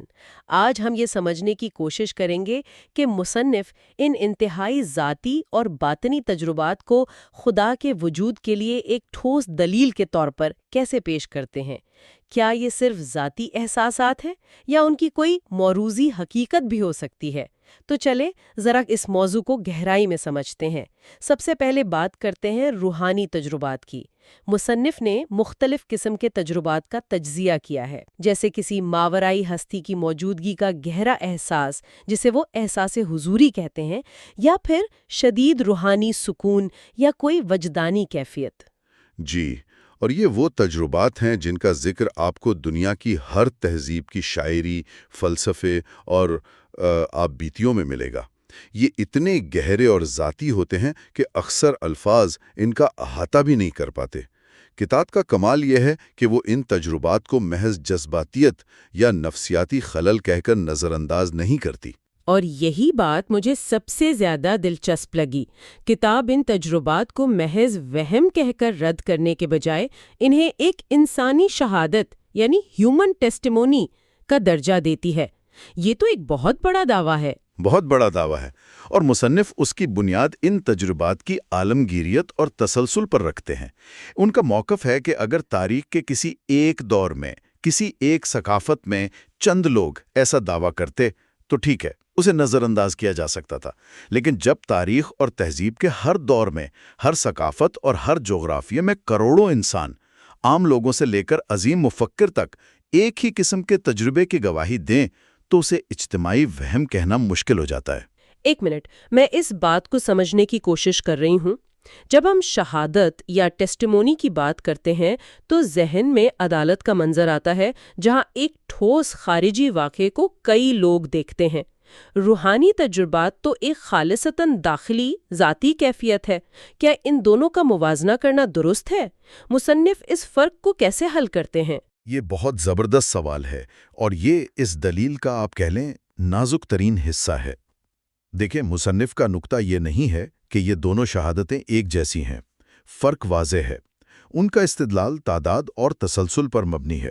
وہ کہتے ہیں کہ جس طرح ہم تاریخ میں کسی واقعے کو اس لیے سچ مان لیتے ہیں کہ بہت سے آزاد ذرائع اس کی تصدیق کرتے ہیں، حالانکہ ہم نے خود اسے نہیں دیکھا، اسی طرح جب انسانی تاریخ کا ایک بہت بڑا حصہ ایک خاص قسم کے باطنی تجربے کی گواہی دے رہا ہو تو اس بات کا امکان کہ یہ سب جھوٹ، وہم یا غلط فہمی ہے بہت کم ہو جاتا ہے۔ یہ ایک طرح کی پروبیبلسٹک دلیل ہے۔ ان تمام گواہیوں کو اجتماعی طور پر مسترد کرنا ایک غیر معقول رویہ ہوگا۔ ٹھیک ہے، یعنی یہ ایک سبجیکٹو ڈیٹا پول سے ایک آبجیکٹو کنکلوژن نکالنے کی کوشش ہے۔ کتاب میں امریکی سائنسدان لیوس تھامس کا ایک قول بھی ہے جو اس نقطے کو مزید واضح کرتا ہے۔ وہ خلا سے زمین کو دیکھنے کے اپنے تجربے کو بیان کرتے ہوئے لکھتے ہیں کہ زمین خلا میں معلق تھی اور واضح طور پر زندہ نظر آ رہی تھی، obviously alive۔ یہ سائنسی مشاہدے اور گہرے روحانی تجربے کا ایک حیرت انگیز امتزاج ہے۔ اور یہی مصنف کا مرکزی نقطہ ہے۔ لیوس تھامس ایک سائنسدان کے طور پر مشاہدہ کر رہے تھے، لیکن وہ تجربہ اتنا گہرا تھا کہ وہ اسے بیان کرنے کے لیے سائنسی زبان سے آگے بڑھنے پر مجبور ہو گئے۔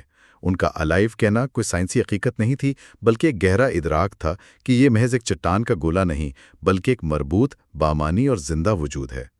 کتاب کے مطابق جب کوئی شخص پوری سنجیدگی اور کھلے ذہن سے کائنات پر غور کرتا ہے تو اس کے لیے یہ کائنات خدا کے جلال و جمال کا آئینہ بن جاتی ہے۔ یہ بہت طاقتور مثال ہے، لیکن کیا مصنف یہ کہہ رہے ہیں کہ ایک سائنسدان کا خلا میں زمین کو دیکھ کر حیران ہونا اور ایک صوفی کا مراقبے میں وجد میں آنا، یہ دونوں ایک ہی قسم کے روحانی تجربے ہیں؟ یہ تو ایک بہت وسیع دائرہ بن جاتا ہے۔ جی، مصنف کے مطابق یہ ایک ہی بنیادی انسانی تجربے کے مختلف رنگ ہیں۔ ایک کا محرک خارجی کائنات کا مشاہدہ ہے، دوسرے کا باطن کا سفر، لیکن دونوں کا نتیجہ ایک ہی ہے، کسی ایسی حقیقت کا ادراک جو عام مادی دنیا سے کہیں زیادہ بڑی اور گہری ہے۔ کتاب ان تمام تجربات کو انسانی دریافت یعنی ہیومن ڈسکوری کے عمل کا ایک حصہ قرار دیتی ہے، بالکل اسی طرح جیسے سائنسی دریافتیں ہوتی ہیں۔ فرق صرف دائرہ کار کا ہے۔ سائنس کا تعلق مادی اور خارجی دنیا کی دریافت سے ہے، جبکہ روحانی تجربات کا تعلق باطنی اور روحانی حقیقت کی دریافت سے ہے۔ یہ بات اس بحث کو ایک نئی جہت دیتی ہے، یعنی ایمان صرف آنکھیں بند کر کے مان لینے کا نام نہیں، بلکہ دریافت کرنے کے ایک سفر کا نام ہے جو خارجی اور داخلی دونوں دنیاؤں میں جاری ہے۔ بالکل، تو یہ ذاتی تجربات ایک طاقتور جھلک تو دکھاتے ہیں، لیکن مصنف کے مطابق یہ ایک مکمل ورلڈ ویو بنانے کے لیے کافی نہیں۔ یہ ایک کمپاس کی سوئی کی طرح ہے جو شمال کی طرف اشارہ تو کرتی ہے مگر پورے راستے کا نقشہ نہیں دیتی۔ اس نقشے کے لیے وہ وحی یعنی ریویلیشن کے تصور کو متعارف کراتے ہیں۔ یعنی ذاتی تجربے سے اجتماعی ہدایت کی طرف سفر۔ ٹھیک ہے، لیکن وحی کا تصور تو اور بھی زیادہ متنازع ہے۔ اسے اکثر صرف عقیدے کا معاملہ سمجھا جاتا ہے۔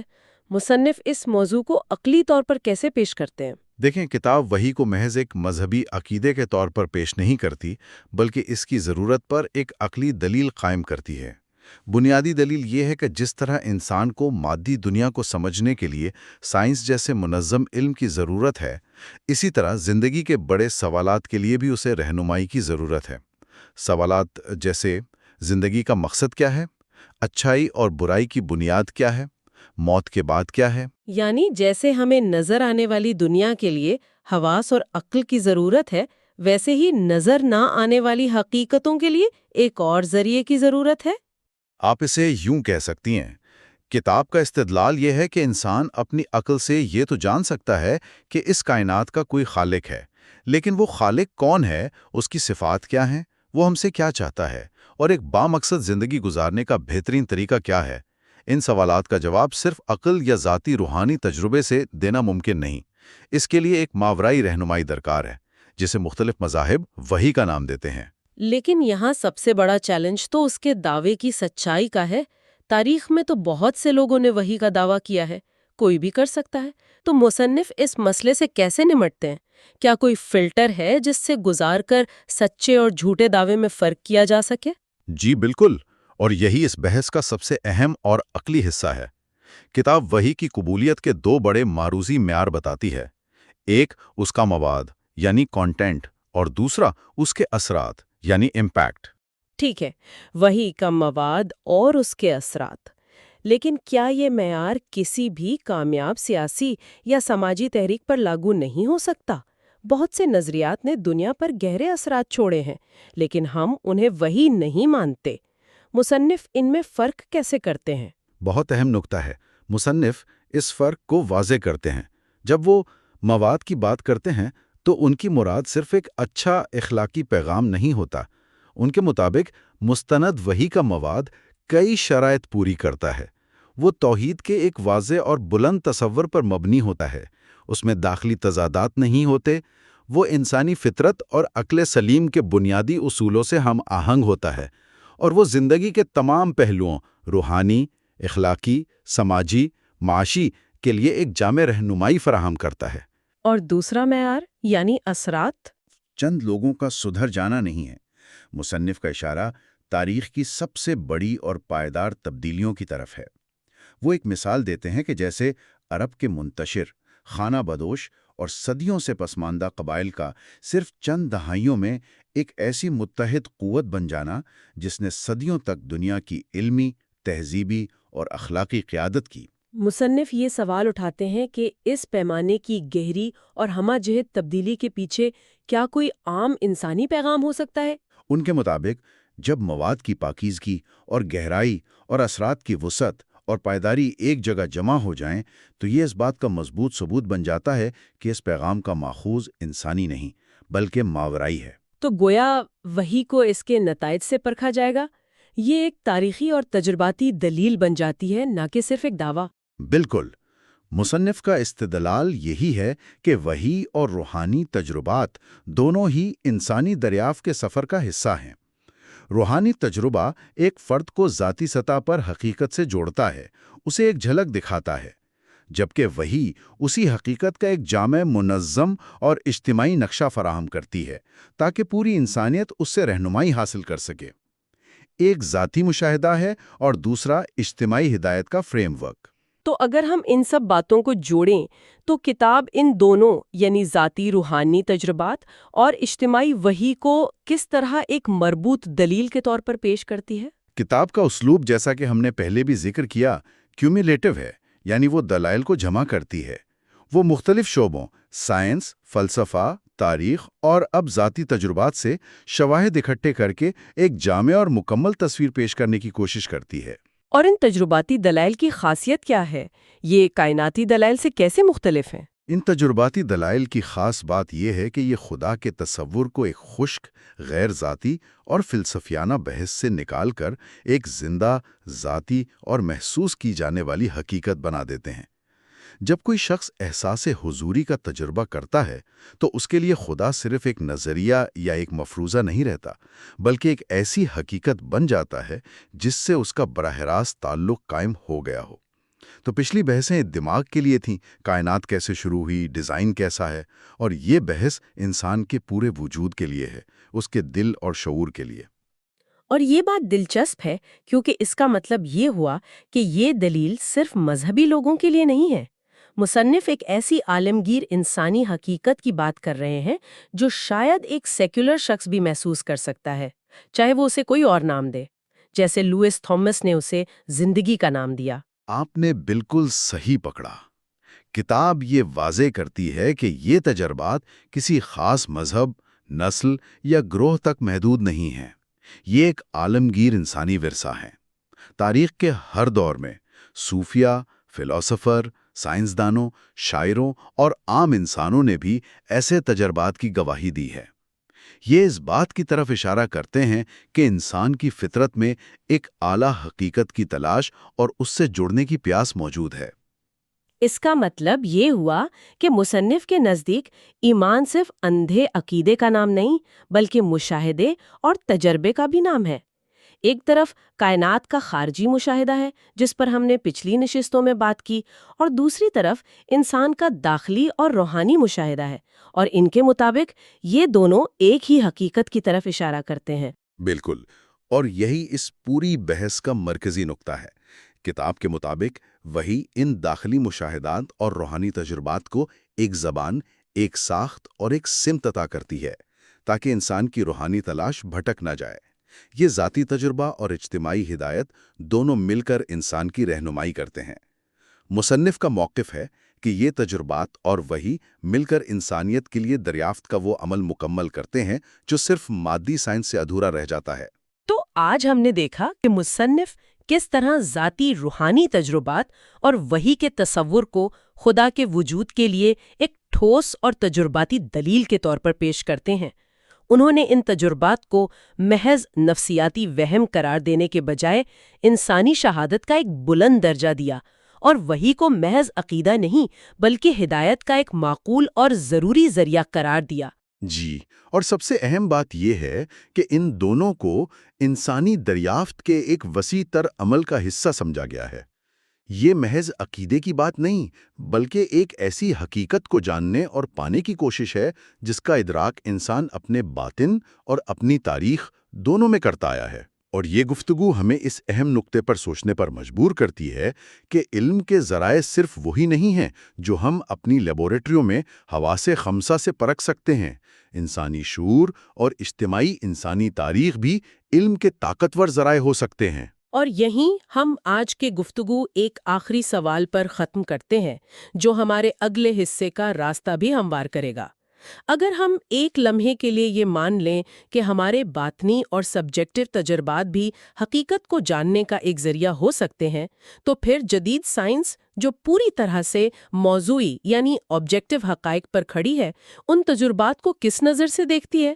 کیا سائنس اور روحانیت میں کوئی لازمی تصادم ہے، یا یہ ایک ہی حقیقت کے دو مختلف پہلو ہیں جنہیں دیکھنے کے انداز الگ الگ ہیں؟ یہ ایک بہت گہرا اور اہم سوال ہے، اور اس پر گفتگو کے لیے ہمیں علم کے فلسفے اور سائنس کی حدود دونوں پر بات کرنی ہوگی۔ اسی پر بات اچھا، تو آج کی ہماری گفتگو کا موضوع ایک بہت بڑا اور شاید متنازع سوال ہے: سائنس اور خدا کا تعلق۔ جی، اور خاص طور پر ہم ایک ایسے کتاب کا جائزہ لے رہے ہیں جو یہ دعویٰ کرتی ہے کہ سائنس خدا کے تصور کو رد نہیں کرتی۔ بالکل، بلکہ یہ کتاب تو اس سے بھی ایک قدم آگے جاتی ہے۔ اس کا دعویٰ ہے کہ جدید سائنسی نظریات جیسے کہ بگ بینگ یا ارتقاء، وہ دراصل خدا پر ایمان کے لیے آپ کہہ لیں کہ دلائل فراہم کرتے ہیں، جو کہ عام طور پر لوگ اس کے بالکل برعکس سوچتے ہیں۔ جی بالکل برعکس۔ تو آج ہم اسی دلچسپ دعوے کی گہرائی میں اتریں گے اور دیکھیں گے کہ مصنف یہ مقدمہ کیسے بناتے ہیں۔ اور میرے خیال میں اس سفر کا آغاز ایک بہت ہی بنیادی سوال سے ہوتا ہے جس پر یہ پوری کتاب جو ہے وہ کھڑی ہے۔ اور وہ کیا ہے؟ وہ یہ کہ سائنس کا اصل دائرہ کار ہے کیا؟ کتاب کا موقف ہے کہ ہم نے سائنس کو ایک ایسے جج کے طور پر دیکھنا شروع کر دیا ہے جو ہر سوال کا حتمی فیصلہ سنا سکتا ہے، صحیح۔ جبکہ حقیقت میں سائنس صرف ایک خاص قسم کے ثبوتوں کا ہی جائزہ لے سکتی ہے۔ تو آئیے اسی نقطے سے شروع کرتے ہیں۔ کتاب کا آغاز ہی اس سوال سے ہوتا ہے کہ سائنس کا اصل کام کیا ہے؟ مصنف کہتے ہیں کہ سائنس ہمیں یہ بتاتی ہے کہ کوئی چیز کیسے کام کرتی ہے، کیسے؟ جی، لیکن یہ نہیں بتاتی کہ وہ کیوں موجود ہے۔ یہ فرق تو بہت اہم لگتا ہے۔ یہ بہت ہی اہم ہے۔ مصنف سائنس کو ایک بڑا دلچسپ نام دیتے ہیں: مادی حقیقت کا طریقہ کار۔ مادی حقیقت کا طریقہ کار؟ جی، مطلب یہ صرف ان چیزوں کا مطالبہ کر سکتی ہے جنہیں ہم اپنے حواس سے محسوس کر سکتے ہیں، ناپ سکتے ہیں یا کسی لیب میں ٹیسٹ کر سکتے ہیں۔ اچھا۔ کتاب میں یہ بات بہت واضح طور پہ لکھی ہے کہ سائنس خدا کے وجود کا نہ تو اقرار کر سکتی ہے اور نہ ہی انکار۔ کیوں؟ کیونکہ خدا کا تصور اس مادی دنیا کی حدود سے ماورا ہے۔ یہ ایک جسے ہم کہتے ہیں ما بعد طبیعتی یا میٹا فزیکل سوال ہے۔ آپ نے یہ لفظ استعمال کیا، ما بعد طبیعتی۔ یہ تھوڑا سا بھاری لفظ ہے، کیا آپ اسے ہمارے سامعین کے لیے تھوڑا آسان الفاظ میں بیان کر سکتی ہیں؟ ضرور۔ دیکھیں، ما بعد الطبیعیاتی کا مطلب ہے وہ سوالات جو طبیعیات یعنی فزکس یا سائنس کی پہنچ سے باہر ہوں، جیسے اچھائی کیا ہے، یا انصاف کا تصور کہاں سے آیا، یا سب سے بڑا سوال انسانی شعور کیا چیز ہے۔ آپ ان چیزوں کو کسی ٹیسٹ ٹیوب میں نہیں پرکھ سکتے۔ صحیح، مطلب ان کا کوئی وزن نہیں، کوئی حجم نہیں ہے۔ بالکل۔ تو سائنس کا دائرہ کار ان سوالات سے پہلے ہی ختم ہو جاتا ہے، اور یہ سائنس کی کوئی ناکامی نہیں ہے، بلکہ یہ اس کے کام کی تعریف ہے، اس کی حدود ہے۔ لیکن یہاں ایک سوال پیدا ہوتا ہے، کیا یہ دائرہ کار الگ کرنے کی کوشش ایک طرح کی فکری پسپائی نہیں؟ مطلب بہت سے سائنسدان تو یہ کہیں گے کہ جیسے جیسے سائنس ترقی کرے گی وہ ان سوالات کے جواب بھی دے دے گی جو آج مذہب کے دائرے میں آتے ہیں۔ آپ نے ایک بہت اہم سوال اٹھایا ہے۔ کتاب اس کا جواب یہ دیتی ہے کہ یہ دائرہ کار الگ کرنا پسپائی نہیں، بلکہ یہ فکری ایمانداری ہے۔ فکری ایمانداری؟ وہ کیسے؟ وہ ایسے کہ مصنف کا کہنا ہے کہ سائنس مقدار یعنی کوانٹٹی کی بات کرتی ہے، جبکہ مذہب اور فلسفہ معیار یعنی کوالٹی اور معنی یعنی میننگ کی بات کرتے ہیں۔ کوئی مثال دے کر سمجھائیں؟ جی، مثال کے طور پر سائنس یہ بتا سکتی ہے کہ محبت کا احساس دماغ میں کن کیمیکلز کے اخراج سے ہوتا ہے، آکسیٹوسن، ڈوپامین وغیرہ۔ صحیح۔ لیکن سائنس یہ نہیں بتا سکتی کہ محبت کیا ہے یا اس کا مقصد کیا ہے۔ وہ اس کے معنی پر خاموش ہے۔ یہ تو بہت گہری بات ہے۔ ایک مشہور فزسسٹ نے کہا تھا کہ کائنات کے بارے میں سب سے ناقابل فہم بات یہ ہے کہ وہ قابل فہم ہے۔ واہ! مصنف اسی نقطے کو آگے بڑھاتے ہیں کہ یہ قوانین موجود ہی کیوں ہیں جنہیں ہم سمجھ سکتے ہیں۔ سائنس اس کیوں پر بالکل خاموش ہے۔ اچھا، تو اگر سائنس کی حدود اتنی واضح ہیں تو پھر کتاب کائنات کے بارے میں سائنسی نظریات جیسے بگ بینگ کو اپنی دلیل میں استعمال ہی کیوں کرتی ہے؟ یہ تھوڑا متضاد نہیں لگتا؟ یہ ایک بہت دلچسپ نقطہ ہے۔ دیکھیں، کتاب سائنسی دریافتوں کو خدا کے آپ کہہ لیں ثبوت کے طور پر پیش نہیں کرتی، تو پھر بلکہ وہ ان دریافتوں کی فلسفیانہ تشریح کرتی ہے۔ فلسفیانہ تشریح؟ جی، بگ بینگ تھیوری کو ہی لے لیں۔ 20ویں صدی سے پہلے عام سائنسی خیال کیا تھا؟ یہی کہ کائنات ہمیشہ سے ہے اور ہمیشہ رہے گی، ایک مستقل نہ بدلنے والی حقیقت۔ صحیح، اسٹیڈی اسٹیٹ تھیوری جسے کہتے تھے۔ بالکل، لیکن پھر سائنس نے دریافت کیا کہ نہیں، کائنات کا ایک نقطۂ آغاز تھا۔ تقریباً 13.8 ارب سال پہلے ایک عظیم دھماکہ ہوا، ایک ابتدا تھی۔ اور مصنف کا کہنا ہے کہ اگر کائنات کا ایک آغاز تھا تو اس کا کوئی آغاز کرنے والا بھی ہونا چاہیے۔ یہ تو ایک بہت پرانی مذہبی دلیل لگتی ہے۔ ہے پرانی، لیکن کتاب اسے ایک نئے سائنسی زاویے سے پیش کرتی ہے۔ وہ یہ کہتی ہے کہ سائنس نے ہمیں کائنات کی کتاب کا پہلا صفحہ دکھا دیا ہے۔ اچھا، لیکن اس صفحے سے پہلے کیا تھا، اس پر سائنس بالکل خاموش ہے، اور یہ خاموشی ہی وہ جگہ ہے جہاں فلسفہ اور مذہب کا سوال شروع ہوتا ہے۔ لیکن کتاب صرف اس پر اکتفا نہیں کرتی، وہ ایک اور دلیل بھی دیتی ہے جسے فائن ٹیوننگ یا کائنات کی مصمم ترتیب کہتے ہیں۔ یہ فائن ٹیوننگ والا تصور بہت دلچسپ ہے، میں نے اس کے بارے میں پڑھا ہے۔ کیا آپ اس کی کوئی مثال دے سکتی ہیں جو کتاب میں بیان کی گئی ہو؟ کتاب میں ایک بہت حیران کن مثال دی گئی ہے کائنات کے پھیلنے کی رفتار کی۔ اچھا، اگر بگ بینگ کے بعد یہ رفتار 1 سیکنڈ کے کھربوں میں حصے سے بھی ذرا سی بھی زیادہ تیز ہوتی تو کیا ہوتا؟ تو مادہ اتنا بکھر جاتا کہ ستارے اور سیارے بن ہی نہیں سکتے تھے، کچھ بھی نہ ہوتا، صرف خالی پن۔ اور اگر یہ رفتار تھوڑی سست ہوتی؟ تو کشش ثقل یعنی گریوٹی ہر چیز کو واپس ایک نقطے میں سکیڑ دیتی، جسے بگ کرنچ کہتے ہیں۔ کائنات اپنے آغاز پر ہی ختم ہو جاتی۔ ناقابل یقین۔ کتاب کا نقطہ یہ ہے کہ یہ جو درستی ہے، یہ جو توازن ہے، یہ اتفاق سے کہیں زیادہ ایک ماہر نشانے باز کی مہارت لگتی ہے۔ واہ، جیسے کسی نے اربوں نوری سال دور سے 1 انچ کے 1000ویں حصے پر نشانہ لگایا ہو۔ بالکل یہی تشبیہ استعمال کی گئی ہے۔ یہ سوچنا ہی حیران کن ہے کہ ہمارا پورا وجود ایک ایسی ناقابل یقین حد تک نازک ترتیب پر قائم ہے۔ مجھے یہاں کتاب میں امریکی سائنسدان لیوس تھامس کا ایک حوالہ یاد آ رہا ہے۔ انہوں نے زمین کو خلا میں معلق ایک زندہ وجود قرار دیا تھا۔ جی بالکل۔ عام طور پر ہم زمین کو صرف ایک چٹان سمجھتے ہیں، ایک سیارہ، لیکن اسے ایک زندہ سانس لیتی ہوئی چیز کے طور پر دیکھنا، یہ واقعی آپ کا پورا پرسپیکٹیو بدل دیتا ہے۔ بالکل، اور مصنف اسی حیرت کے احساس کو استعمال کرتے ہیں۔ وہ کہتے ہیں کہ جب ہم کائنات کو اس نظر سے دیکھتے ہیں، نہ صرف ایک مشینی نظام کے طور پر بلکہ ایک زندہ اور مربوط کل کے طور پر، تو یہ سوال پیدا ہوتا ہے کہ کیا یہ سب کچھ محض ایک اتفاق ہے؟ مطلب زمین کی سورج سے مناسب دوری، پانی کی موجودگی، ایک حفاظتی ماحول جو ہمیں خطرناک شعاعوں سے بچاتا ہے۔ جی، یہ سب چیزیں زندگی کے لیے اتنی زیادہ موزوں ہیں کہ یہ ایک منصوبے کا تاثر دیتی ہیں۔ کتاب یہ نہیں کہتی کہ یہ سائنسی ثبوت ہے، نہیں، بلکہ یہ سائنس کی دریافتوں سے پیدا ہونے والا ایک منطقی نتیجہ ہے، بالکل ایک فلسفیانہ نتیجہ ہے۔ ٹھیک ہے۔ تو اگر کائنات کے آغاز اور اس کی ترتیب کا پیمانہ اتنا بڑا ہے کہ وہ ایک خالق کی طرف اشارہ کرتا ہے، تو پھر اس میں موجود زندگی کی پیچیدگی کا کیا؟ اور یہ ہمیں اس موضوع پر لاتا ہے جہاں سائنس اور مذہب کی بحث سب سے شدید ہو جاتی ہے۔ نظریہ ارتقاء۔ جی، نظریہ ارتقاء، اسے تو عام طور پر مذہب اور سائنس کے درمیان سب سے بڑی جنگ کا میدان سمجھا جاتا ہے۔ یہ درست ہے، اور کتاب اس موضوع پر بہت محتاط اور متوازن رویہ اپناتی ہے۔ اچھا، وہ یہ نہیں کہتی کہ نظریہ ارتقاء غلط ہے، اچھا، تو پھر وہ کیا کہتی ہے؟ وہ ارتقاء کے سائنسی عمل اور اس کی الحاد پر مبنی فلسفیانہ تشریح میں فرق کرتی ہے۔ یہ ایک اہم نقطہ ہے، جی اس کو تھوڑا کھولیں۔ دیکھیں، بہت سے لوگ یہ سمجھتے ہیں کہ ارتقاء کا مطلب ہے کہ زندگی ایک اندھا، بے ترتیب اور بے مقصد عمل ہے جو محض اتفاقات کا نتیجہ ہے۔ اور کتاب اس تشریح کو چیلنج کر لیتی ہے۔ جی، وہ اسے سختی سے چیلنج کرتی ہے۔ کتاب یہ سوال اٹھاتی ہے کہ قدرتی انتخاب یعنی نیچرل سلیکشن کا عمل تو شاید اندھا ہو، یعنی اس کا کوئی پہلے سے طے شدہ منصوبہ نہیں ہوتا۔ ٹھیک ہے۔ لیکن وہ جینیاتی کوڈ یعنی ڈی این اے جس پر یہ سارا عمل ہو رہا ہے، کیا وہ بھی بے مقصد ہے؟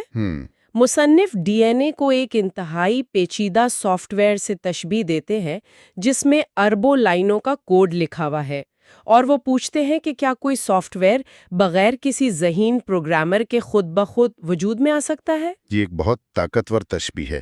یعنی مصنف کا کہنا یہ ہے کہ ارتقاء وہ عمل ہو سکتا ہے جس کے ذریعے زندگی کو ڈیزائن کیا گیا، نہ کہ خود ڈیزائن کا متبادل۔ آپ نے بالکل صحیح سمجھا۔ یہی کتاب کی مرکزی دلیل ہے کہ ارتقاء خدا کے تخلیقی عمل کا ایک طریقہ کار ہو سکتا ہے، ایک میکانزم ہو سکتا ہے۔ تو کتاب سائنس کے حقائق کو نہیں جھٹلا رہی۔ بالکل نہیں جھٹلا رہی۔ وہ کہہ رہی ہے کہ ان حقائق کی تشریح کے لیے صرف مادی اسباب ہی واحد آپشن نہیں ہے۔ خدا ایک ایسے نظام کے ذریعے بھی تخلیق کر سکتا تھا جو خودکار اور قدرتی قانونوں کے تابع ہو۔ لیکن پھر ایک اور سوال ذہن میں آتا ہے، اور مجھے یقین ہے کتاب نے اس پر بات کی ہوگی۔ ارتقاء میں تو بے شمار خامیاں نظر آتی ہیں۔ مثلاً ایسی انواع جو ناپید ہو گئیں، یا جانداروں کے اپنے ڈیزائن میں جو نقائص ہیں۔ کیا یہ ایک کامل اور ذہین ڈیزائنر کے تصور کے خلاف نہیں جاتا؟ یہ ایک بہترین سوال ہے، اور کتاب اس پر بھی بات کرتی ہے۔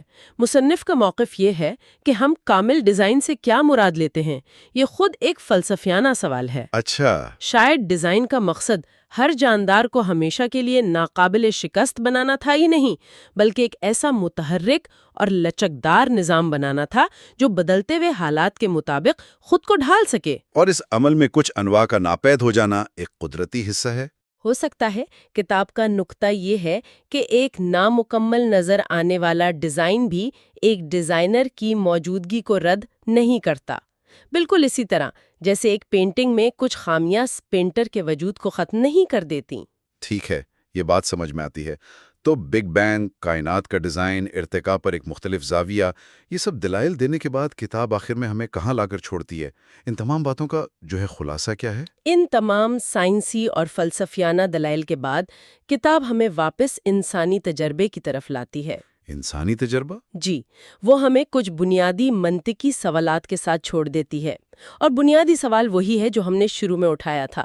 کیا سائنس واقعی ہر سوال کا جواب دے سکتی ہے؟ اور کتاب کا جواب ہے نہیں۔ کتاب کا موقف ہے کہ سائنس ہمیں بتاتی ہے کہ زندگی کیسے چلتی ہے، یہ خلیوں اور ڈی این اے کی ساخت کی وضاحت کرتی ہے، لیکن یہ نہیں بتاتی کہ زندگی کا مقصد کیا ہے۔ اور یہیں پر پھر انسانی شعور، اخلاقیات اور معنی کی تلاش جیسے موضوعات آتے ہیں۔ بالکل۔ مصنف کا آخری نقطہ یہی ہے کہ انسان کی حقیقت صرف مادی نہیں ہے، اس لیے اس کے سوالات بھی سائنس کے دائرے سے باہر جاتے ہیں۔ جی، ہمارا شعور، ہماری اچھائی اور برائی کی تمیز، خوبصورتی کا احساس، یہ سب چیزیں صرف کیمیائی رد عمل سے کچھ زیادہ محسوس ہوتی ہیں، ہے نا؟ یقیناً۔ سائنس یہ بتا سکتی ہے کہ جب کوئی شخص قربانی دیتا ہے تو اس کے دماغ میں کیا ہوتا ہے، کون سے نیورونز فائر ہوتے ہیں۔ صحیح۔ لیکن یہ نہیں بتا سکتی کہ قربانی دینا ایک اچھا عمل کیوں سمجھا جاتا ہے، یہ اخلاقیات کہاں سے آتی ہیں، انصاف کا تصور کیوں اہم ہے۔ یہ وہ سوالات ہیں جن کا جواب سائنسی ڈیٹا میں نہیں ملتا۔ اور مصنف کا کہنا ہے کہ یہ وہ جگہ ہے جہاں مذہب، فلسفہ اور روحانیت کا کردار شروع ہوتا ہے۔ جی، جو ان سوالات کا جواب دینے کی کوشش کرتے ہیں جن پر سائنس خاموش ہے۔ کتاب کا حتمی پیغام یہ ہے کہ سائنس کو خدا کا متبادل سمجھنا ایک بہت بڑی غلطی ہے۔ یہ دونوں حقیقت کے مختلف پہلوؤں کو سمجھنے کی کوششیں ہیں۔ تو آج کی گفتگو کا اگر میں خلاصہ کروں تو وہ یہ ہے کہ اس کتاب کے مطابق سائنس اور مذہب کو دو مخالف قوتوں کے طور پر دیکھنے کی ضرورت نہیں۔ بالکل نہیں۔ انہیں حقیقت کو سمجھنے کے دو مختلف ذرائع کے طور پر بھی دیکھا جا سکتا ہے۔ سائنس مادی دنیا کی وضاحت کرتی ہے، یہ بتاتی ہے کہ کائنات کن قوانین کے تحت چل رہی ہے، جبکہ مذہب اور فلسفہ وجود کے مقصد اور ان گہرے روحانی سوالات سے بحث کرتے ہیں جو ازل سے انسان کی ذات کا حصہ رہے ہیں۔ زبردست۔ اور یہ گفتگو میرے خیال میں ایک اہم سوچ کو جنم دیتی ہے۔ اگر سائنس اور ایمان واقعی الگ الگ دائروں میں کام نہیں کرتے بلکہ حقیقت کے ایک ہی نقشے کے دو مختلف حصے ہیں، تو کیا یہ ممکن ہے کہ انسانی علم کی سب سے بڑی دریافتیں ان میں سے کسی ایک کو منتخب کرنے سے نہیں، بلکہ اس سرحد کو کھوجنے سے ہوں جہاں یہ دونوں آ کر ملتے ہیں؟ جی شاید اصل جواب نہ صرف لیبارٹری میں ہے اور نہ صرف عبادت گاہ میں ہے، بلکہ ان دونوں کے درمیان پھیلے ہوئے اس وسیع میدان میں ہے جس کی یہ اس سلسلے کا 7واں حصہ ہے، اور آج ہم جن موضوعات کی گہرائی میں اتریں گے وہ ہیں مذہب اور معاشرہ، تاریخ پر عقائد کے اثرات، اور یہ کہ ثقافت، اخلاق اور ہمارے ادارے کیسے تشکیل پاتے ہیں۔ تو آئیے گفتگو کا آغاز کرتے ہیں۔ ہمارے سامنے ایک بہت بڑا سوال ہے، اور وہ یہ کہ خدا پر ایک فرد کا ذاتی یقین جو ایک بہت ہی نجی اور اندرونی کیفیت ہے، وہ سی اور پیچیدہ ڈھانچے میں کیسے تبدیل ہو جاتا ہے؟ مطلب یہ کیسے ممکن ہے کہ ایک انفرادی عقیدہ پوری تہذیب کی بنیاد بن جائے، اس کا آپریٹنگ سسٹم بن جائے؟ اور یہی اس کتاب کا مرکزی نقطہ ہے۔ دیکھیں، مصنف کے مطابق یہ تعلق محض اتفاقی نہیں ہے بلکہ بنیادی ہے۔ وہ یہ دلیل پیش کرتے ہیں کہ عقیدہ تہذیبوں کا ایک، آپ کہہ لیں، غیر مری معمار رہا ہے۔ غیر مری معمار؟ جی، جس نے خاموشی سے سماج کی بنیادیں رکھیں اور تاریخ کا رخ متعین کیا۔ یہ ایسا نہیں کہ پہلے معاشرہ بنا اور پھر اس نے مذہب اپنایا۔ نہیں، کتاب کا موقف یہ ہے کہ مذہب کی بنیاد پر ہی معاشرہ کھڑا ہوا۔ آج ہم اسی دعوے کی گہرائی میں جائیں گے کہ یہ سب ہوا کیسے۔ چلیں اسی سے شروع کرتے ہیں۔ کتاب کا کہنا ہے کہ مذہبی عقائد صرف ذاتی تسکین یا عبادات تک محدود نہیں ہے، بلکہ یہ قانون، ثقافت اور اخلاقیات کی بنیاد فراہم کرتے ہیں۔ یہ تو بہت بڑا دعویٰ ہے۔ یعنی آپ کہہ رہے ہیں کہ مذہب معاشرے کا آئین تھا؟ کیا کتاب کوئی مثال دیتی ہے کہ یہ عملی طور پر کیسے کام کرتا تھا؟ بالکل، کتاب اس کے لیے دستور حیات کی اصطلاح استعمال کرتی ہے جو بہت جامع ہے۔ اس کا مطلب صرف چند اصول نہیں بلکہ زندگی کا ایک مکمل نقشہ ہے۔ اس نے زندگی کے ہر پہلو کے لیے رہنمائی فراہم کی۔ مثلاً خاندانی تعلقات کیسے ہوں گے، میاں بیوی کے حقوق کیا ہوں گے، کاروبار میں ایمانداری کا معیار کیا ہوگا، جی، اور انصاف کیسے فراہم کیا جائے گا۔ مصنف زور دیتے ہیں کہ تاریخ کے بیشتر ادوار میں کسی بھی معاشرے کے قوانین اس کے مذہبی عقائد سے الگ تھے ہی نہیں۔ کیا صحیح ہے اور کیا غلط، اس کا پیمانہ الہامی ہدایات سے اخذ کیا جاتا تھا۔ اچھا، تو پھر جرم اور گناہ میں کوئی فرق نہیں تھا؟ بہت حد تک نہیں۔ جو چیز اخلاقی طور پر غلط تھی وہی قانونی طور پر بھی قابل سزا تھی۔ لیکن کیا یہ اصول صرف اوپر سے مسلط کیے گئے تھے؟ مطلب کسی بادشاہ یا مذہبی پیشوا نے کہہ دیا اور لوگوں نے مان لیا؟ کتاب اس بارے میں کہتی ہے کہ یہ ڈھانچہ اجتماعی یادداشت یعنی کلیکٹیو میموری کا حصہ بن گیا۔ یہ ایک بہت دلچسپ تصور ہے۔ اس کا کیا مطلب ہے؟ کیا یہ قومی کہانیوں یا نیشنل مفس کی طرح ہیں جو ہر نسل کو سنائی جاتی ہیں؟ آپ نے بہت اچھی مثال دی ہے، بلکہ یہ اس سے گہرا ہے۔ دیکھیں، اجتماعی یادداشت سے مراد صرف تاریخی ریکارڈ یا کتابوں میں لکھی باتیں نہیں ہیں، بلکہ وہ مشترکہ کہانیاں، اقدار، ہیروز اور وہ اجتماعی شناخت ہے جو نسل در نسل منتقل ہوتی ہے اور معاشرے کے، آپ کہہ لیں، ڈی این اے کا حصہ بن جاتی ہے۔ صحیح۔ مذہب نے ان کہانیوں اور اقدار کو ایک مقدس حیثیت دی۔ اس نے بتایا کہ کائنات کیوں بنی، انسان کا مقصد کیا ہے اور اچھائی کی فتح کیوں ضروری ہے۔ اس نے مشترکہ تہوار دیے، مشترک رسومات دیں، جس سے لوگوں میں ہم کا احساس پیدا ہوا۔ تو اس کا مطلب یہ ہوا کہ انصاف کا تصور صرف ایک قانونی ضابطہ نہیں رہا، بلکہ ایک خدائی حکم بن گیا جس کی خلاف ورزی صرف جرم نہیں بلکہ گناہ بھی تھی۔ بالکل یہی نکتہ ہے۔ جب کوئی قانون خدائی حکم سے جڑ جاتا ہے تو اس کی طاقت کئی گنا بڑھ جاتی ہے۔ لوگ اسے صرف سزا کے ڈر سے نہیں مانتے بلکہ اپنے ضمیر اور عقیدے کی وجہ سے مانتے ہیں۔ مصنف کے مطابق یہی وہ بنیاد ہے جس پر مختلف قوموں کے معاشرتی ڈھانچے کھڑے ہوئے۔ تو اگر مذہب معاشرے کو اس گہرائی میں تشکیل دیتا ہے تو پھر اس کا اثر تاریخ پر بھی اتنا ہی گہرا ہونا چاہیے۔ کتاب میں عقیدے کے ایک دوہرے کردار کا ذکر ہے۔ یہ ایک طرف تو تحریک اور تخلیق کی سب سے بڑی قوت ہے، اور دوسری طرف یہ شدید مخالفت اور تنازعات کا ذریعہ بھی رہا ہے۔ یہ دونوں باتیں تو ایک دوسرے کی ضد لگتی ہیں۔ بالکل، ایک ہی چشمے سے میٹھا اور کھارا پانی ایک ساتھ کیسے نکل سکتا ہے؟ یہ ایک بہت اہم سوال ہے اور کتاب اس تضاد سے بھاگتی نہیں بلکہ اس کا سامنا کرتی ہے۔ مصنف ان دو متضاد قوتوں میں مطابقت اس طرح پیدا کرتے ہیں کہ وہ کہتے ہیں مسئلہ عقیدے میں نہیں بلکہ اس کی انسانی تشریح اور اطلاق میں ہے۔ اچھا۔ کتاب ایک متوازن نظریہ پیش کرتی ہے۔ وہ بتاتے ہیں کہ عقیدے نے تاریخ کی سب سے بڑی فلاحی، علمی اور فنی تحریکوں کو جنم دیا۔ اسی عقیدے نے لوگوں کو ناانصافی کے خلاف کھڑے ہونے اور بڑی سے بڑی قربانی دینے کی ہمت دی۔ اسپتال بنانے کا تصور، غریبوں کی مدد، علم کی تلاش، ان سب کے پیچھے اکثر مذہبی تحریکیں تھیں۔ اور دوسری طرف تاریخ کی خوفناک ترین جنگیں بھی اسی عقیدے کے نام پر لڑی گئیں۔ بالکل، اور کتاب یہ بھی تسلیم کرتی ہے کہ جب عقیدے کی مختلف تشریحات آمنے سامنے آئیں یا جب عقیدے کو سیاسی طاقت کے حصول کے لیے استعمال کیا گیا تو اس نے شدید ترین تاریخی تنازعات کو بھی ہوا دی۔ صلیبی جنگوں سے لے کر فرقہ وارانہ فسادات تک تاریخ ایسی مثالوں سے بھری پڑی ہے۔ تو عقیدہ ایک توانائی کی طرح ہے؟ جی، مصنف کے مطابق عقیدہ ایک طاقتور توانائی کی طرح ہے، جیسے آگ۔ آپ اس سے گھر بھی روشن کر سکتے ہیں اور پورا شہر بھی جلا سکتے ہیں۔ اس کا استعمال انسان کے ہاتھ میں ہے۔ اسی بحث کے دوران مصنف ایک بہت ہی غیر متوقع موڑ لیتے ہیں۔ وہ ایک امریکی سائنسدان لوئس تھامس کا قول استعمال کرتے ہیں جو زمین کو خلا میں معلق اور واضح طور پر زندہ یعنی hanging there in space and obviously alive کے طور پر بیان کرتے ہیں۔ واہ، یہ تو بالکل الٹا نکتہ ہے۔ عام طور پر تو سائنس اور مذہب کو مخالف سمجھا جاتا ہے۔ مصنف کا انہیں جوڑنا واقعی ایک نیا زاویہ ہے۔ اور یہی اس کتاب کی خوبصورتی ہے۔ مصنف سائنسی دریافت سے پیدا ہونے والے خوف، حیرت اور جلال کے احساس کو ایمان کے مخالف کے طور پر نہیں بلکہ اس تک پہنچنے کے ایک جدید راستے کے طور پر پیش کرتے ہیں۔ یعنی سائنس کے ذریعے ایمان تک پہنچنا؟ جی، وہ کہتے ہیں کہ جب ایک سائنسدان کائنات کی وسعت اور اس میں زمین کی نازک، تنہا اور خوبصورت حیثیت کو دیکھتا ہے تو اس کے دل میں جو احساس جلال پیدا ہوتا ہے وہ بھی خدا کی معرفت کا ایک طاقتور راستہ ہے۔ یہ ایک عقلی اور فطری رد عمل ہے۔ کتاب میں کہکشاں کی تصویر بھی ہے جس میں ہمارا سورج ایک چھوٹے سے پرائے ناقابل دید نقطے کی طرح نظر آتا ہے۔ جی، اور وہ تصویر اسی وسیع تناظر کو واضح کرنے کے لیے ہے۔ جب انسان اپنی حیثیت کو اس کائناتی منظرنامے میں دیکھتا ہے تو اس کا تکبر ختم ہو جاتا ہے اور اس کے اندر ایک گہری سوچ پیدا ہوتی ہے۔ مصنف کا نقطہ یہ ہے کہ تاریخی طور پر یہی تجسس اور حیرت سائنسی اور مذہبی دونوں طرح کی تحقیق کا محرک رہا ہے۔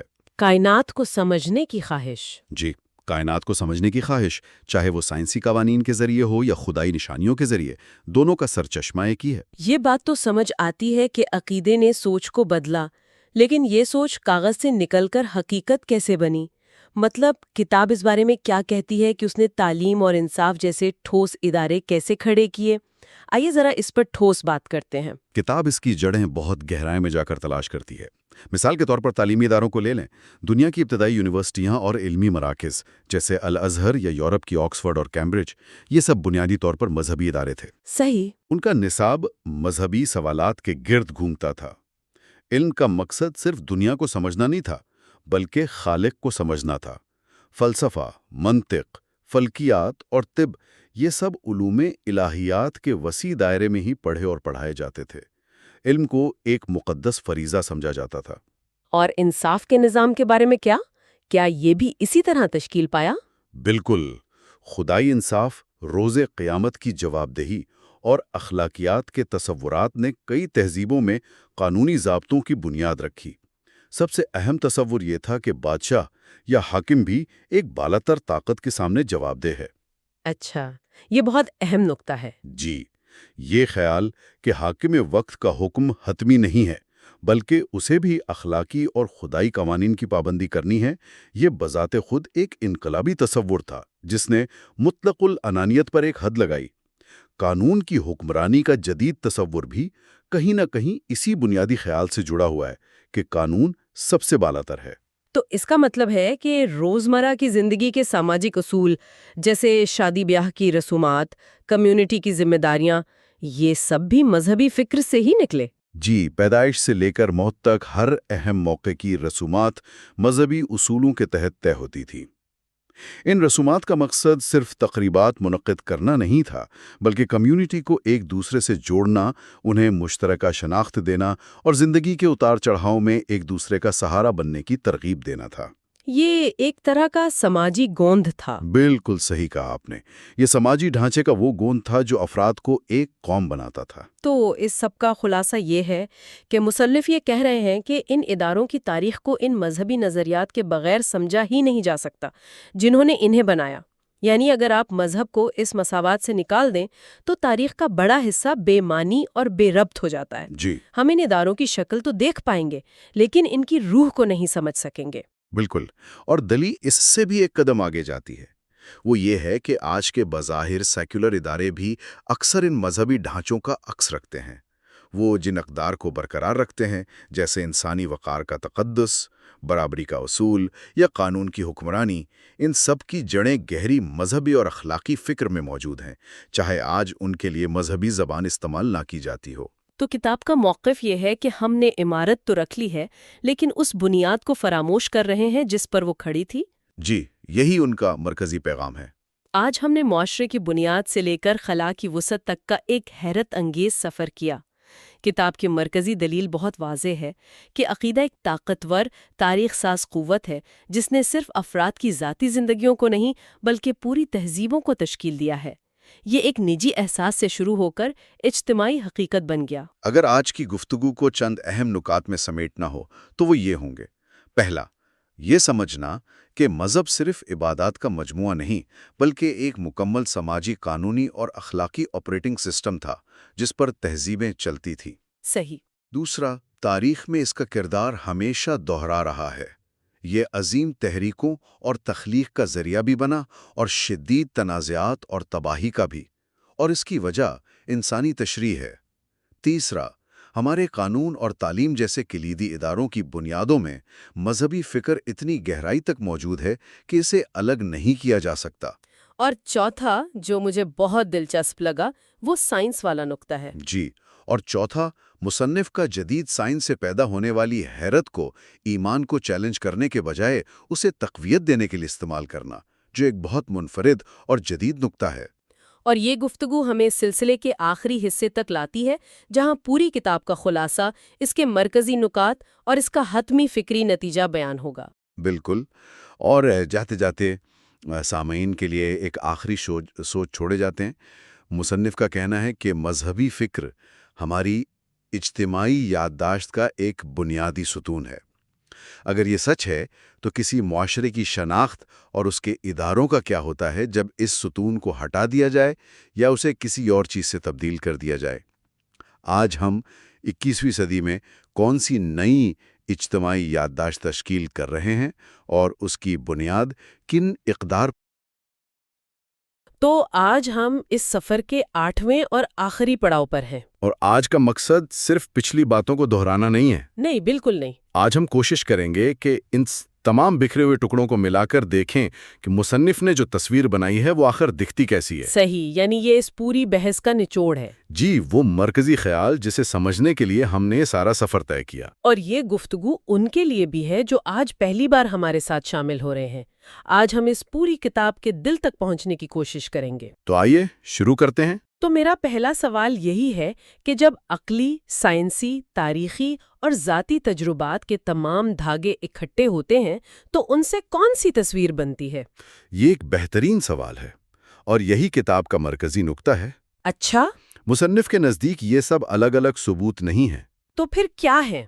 وہ اسے ایسے دیکھتے ہیں جیسے بہت سے دریا الگ الگ پہاڑوں سے نکلتے ہیں لیکن آخر میں سب ایک ہی سمندر میں جا گرتے ہیں۔ واہ، یہ بہت دلچسپ تشبیہ ہے۔ جی، مصنف کے نزدیک کائنات، اخلاق، تاریخ اور سائنس یہ سب وہ دریا ہیں جو انسان کو حقیقت کے ایک ہی سمندر کی طرف لے جاتے ہیں۔ تو یہ دریا ہیں کون کون سے؟ کتاب میں تو درجنوں دلائل ہیں۔ مصنف ان سب کو کن بنیادی ستونوں کے گرد جمع کرتے ہیں؟ بنیادی طور پر 5 ستون ہیں۔ 5، ٹھیک اور ہے۔ ان سب کی خاص بات یہ ہے کہ یہ باہر کی دنیا سے شروع ہو کر انسان کے اندر کی دنیا پر ختم ہوتے ہیں۔ یہ بات اہم ہے۔ تو پہلا ستون کیا ہے؟ پہلا ستون ہے وجودی دلائل۔ وجودی دلائل، یعنی یہ سادہ سا سوال کہ آخر کائنات موجود ہی کیوں ہے؟ بالکل، کچھ نہ ہونے کے بجائے کچھ کیوں ہے؟ یہ سوال تو صدیوں سے فلسفیوں کو پریشان کرتا آیا ہے۔ جی، اور مصنف کہتے ہیں کہ اس سوال کا جواب کسی لیبارٹری میں نہیں مل سکتا۔ یہ سوال خود انسان کے اندر ایک گہری بے چینی اور حیرت پیدا کرتا ہے۔ صحیح۔ اور دوسرا ستون؟ دوسرا ستون اخلاقی اصول ہے۔ یعنی ہم سب کے اندر صحیح اور غلط کا احساس؟ جی، یہ ضمیر کی آواز کہاں سے آتی ہے جو ہمیں بتاتی ہے کہ انصاف اچھا ہے اور ظلم برا، چاہے ہمارا ذاتی فائدہ کسی بھی طرف ہو؟ اور یہ احساس کسی ایک ثقافت یا مذہب تک محدود نہیں، یہ تو عالمگیر ہے۔ بالکل، یہی تو سوچنے کی بات ہے۔ واقعی۔ تیسرا ستون کیا ہے؟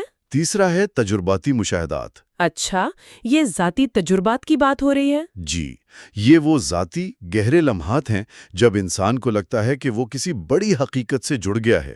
جیسے کسی خوبصورت منظر کو دیکھ کر؟ ہاں، یا کسی مشکل میں اچانک مدد ملنے پر، یا صرف گہری خاموشی میں غور و فکر کرتے ہوئے۔ مصنف کے نزدیک یہ تجربات صرف نفسیاتی وہم نہیں ہیں، بلکہ ایک حقیقی دریافت کا حصہ ہیں۔ بالکل، یعنی وہ تجربات جنہیں اکثر لوگ الفاظ میں بیان نہیں کر پاتے۔ صحیح کہا۔ اور چوتھا ستون؟ وہ سائنس سے متعلق ہے۔ یہ چوتھا ستون ہے سائنسی حدود۔ مصنف سائنس کے مخالف نہیں بلکہ اس کے بہت بڑے حامی ہیں۔ یہ بات واضح کرنا ضروری ہے۔ وہ یہ نقطہ اٹھاتے ہیں کہ سائنس ہمیں بتاتی ہے کہ کائنات کیسے کام کرتی ہے، یہ نہیں بتاتی کہ یہ کیوں موجود ہے۔ بالکل، سائنس قوانین بتاتی ہے، قوانین بنانے والے کا پتہ نہیں دیتی۔ یہ حد انسان کو سائنس سے آگے سوچنے پر مجبور کرتی ہے۔ بہت اہم نقطہ ہے۔ اور آخری ستون؟ آخری اور پانچواں ستون ہے ثقافتی اور تاریخی اثرات۔ یعنی یہ سوال کہ تاریخ کے ہر دور میں، ہر تہذیب میں خدا کا تصور اتنی مضبوطی سے کیوں موجود رہا ہے؟ جی، چاہے وہ تہذیبیں کتنی ہی الگ تھلگ کیوں نہ ہوں، کیا یہ محض ایک اتفاق ہے یا یہ انسانی فطرت کی کسی گہری پکار کی عکاسی کرتا ہے؟ یہی سوال ہے۔ خود کا وجود، ضمیر کی آواز، ذاتی روحانی تجربات، سائنس کی خاموشیاں اور تاریخ کی گواہی۔ جی، لیکن یہ سب تو بالکل الگ الگ شعبوں سے ہیں۔ ایک فزکس سے ہے، ایک تاریخ سے ہے، ایک نفسیات سے۔ مصنف ان سب کو ایک ہی دھاگے میں کیسے پروتے ہیں؟ ان کا مشترکہ نقطہ کیا ہے؟ ان سب کا مشترکہ نقطہ یہ ہے کہ یہ انسان کو جواب دینے سے زیادہ سوال پوچھنے پر مجبور کرتے ہیں۔ اچھا، یہ انسان کو اس کی اپنی ذات کی طرف لوٹا دیتے ہیں۔ اس کی کوئی مثال دیں گے؟ جی، مثال کے طور پر کائنات کا وجود صرف ایک علمی سوال نہیں ہے۔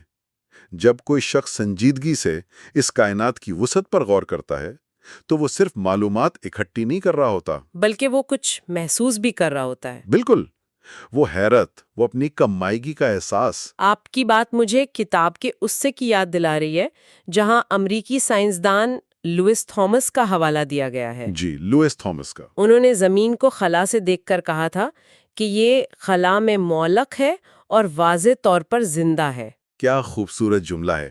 یہ سائنسی ہونے کے ساتھ ساتھ شاعرانہ بھی ہے۔ بالکل، اور مصنف اسی نقطے کو پکڑتے ہیں۔ ایک لمحے کے لیے اس تصویر کے بارے میں سوچیں۔ ایک زندہ سیارہ، ایک زندہ سانس لیتا ہوا سیارہ جو کائنات کی بے پناہ تاریکی اور خاموشی میں تیر رہا ہے۔ یہ سوچ کر ہی عجیب سا احساس ہوتا ہے۔ یہ سائنسی حقیقت بھی ہے اور ایک گہرا روحانی تجربہ بھی۔ مصنف کے مطابق جب انسان اس زندہ سیارے اور اس وسیع کائنات پر سنجیدگی سے غور کرتا ہے تو اس کے رونگٹے کھڑے ہو جاتے ہیں۔ اور یہ مشاہدہ اسے اپنی ذات کی محدودیت اور کائنات کی عظمت کا احساس دلاتا ہے۔ جی، اور یہیں سے اصل سفر شروع ہوتا ہے۔ تو گویا کتاب کا سب سے بڑا اور شاید مرکزی خیال یہ نہیں ہے کہ خدا موجود ہے، بلکہ یہ کہ خدا کو پا لینے کا دعویٰ ہی شاید ناممکن ہے۔ آپ صحیح سمت میں سوچ رہی ہیں۔ یعنی اصل مقصد تلاش کے عمل میں زندہ رہنا ہے۔ یہ تو بہت غیر روایتی بات لگتی ہے۔ اور یہی اس کتاب کی گہرائی ہے۔ مصنف کا حتمی نتیجہ کوئی ریاضیاتی فارمولہ نہیں ہے، کوئی ایسا ثبوت نہیں جس کے بعد بحث ہمیشہ کے لیے ختم ہو جائے۔ تو پھر نتیجہ ہے کیا؟ ان کا حتمی نتیجہ ایک دریافت ہے، اور وہ دریافت یہ ہے کہ خدا کی تلاش ایک انسانی سفر ہے جو کبھی نہیں رکتا۔ ایک منزل نہیں بلکہ ایک مسلسل عمل ہے۔ بالکل، لیکن کیا یہ جواب کچھ لوگوں کے لیے غیر تسلی بخش نہیں ہوگا؟ ہو سکتا ہے۔ یعنی اتنی لمبی فکری مشقت، اتنے دلائل کھنگالنے کے بعد نتیجہ یہ نکلے کہ کوئی حتمی نتیجہ ہے ہی نہیں، بلکہ سفر ہی اصل چیز ہے۔ دیکھیں، لوگ تو ٹھوس جواب چاہتے ہیں۔ جی بالکل۔ یہ ایک بہت اہم نقطہ ہے اور مصنف اس کا جواب دیتے ہیں۔ کیا کہتے ہیں وہ؟ ان کے مطابق جو لوگ ٹھوس مادی ثبوت چاہتے ہیں وہ دراصل خدا کو بھی ایک مادی چیز سمجھ رہے ہیں، جسے لیبارٹری میں ٹیسٹ کیا جا سکے۔ صحیح۔ لیکن اگر خدا کی حقیقت مادی کائنات سے ماورا ہے تو اسے جاننے کا طریقہ بھی مختلف ہوگا۔ یہ بات تو منطقی ہے۔ وہ کہتے ہیں کہ یہ تلاش کا عمل ہی دراصل خدا کو پانے کا طریقہ ہے۔ ہر قدم جو آپ خلوص سے اٹھاتے ہیں وہی آپ کی منزل ہے۔ واو! اس کا مطلب یہ ہوا کہ یہ سفر ہر شخص کے لیے ذاتی اور منفرد ہے۔ جی بالکل۔ ایک سائنسدان اپنی تحقیق میں کائنات کے قوانین کو دریافت کر کے اس سفر کو طے کرتا ہے، ایک فلسفی اپنی فکر کی گہرائیوں میں اتر کر، اور ایک عام انسان اپنے روزمرہ کے تجربات، اپنی خوشی اور غم میں اس حقیقت کو محسوس کرتا ہے۔ جی، اور مصنف اسی نقطے کو واضح کرنے کے لیے سائنس اور روحانیت کو ایک دوسرے کا مخالف نہیں، بلکہ ایک ہی حقیقت کو جاننے کے دو مختلف راستے قرار دیتے ہیں۔ درست۔ جب ایک سائنسدان کائنات کے اصولوں کو دریافت کرتا ہے تو وہ بھی اسی عظیم حقیقت کے ایک پہلو کو سمجھ رہا ہوتا ہے، اور جب ایک صوفی اپنے اندر کی دنیا میں غوطہ لگاتا ہے تو وہ بھی اسی حقیقت کا تجربہ کر رہا ہوتا ہے۔ دونوں کی زبان الگ ہے، راستے الگ ہیں، لیکن جستجو ایک ہی ہے۔ تو اس سب کا مطلب کیا نکلتا ہے؟ وہ کون سا ایک بڑا خیال ہے جو سامعین کو اس پوری گفتگو سے اخذ کرنا چاہیے؟ اس کتاب کا مرکزی فکری پیغام کیا ہے؟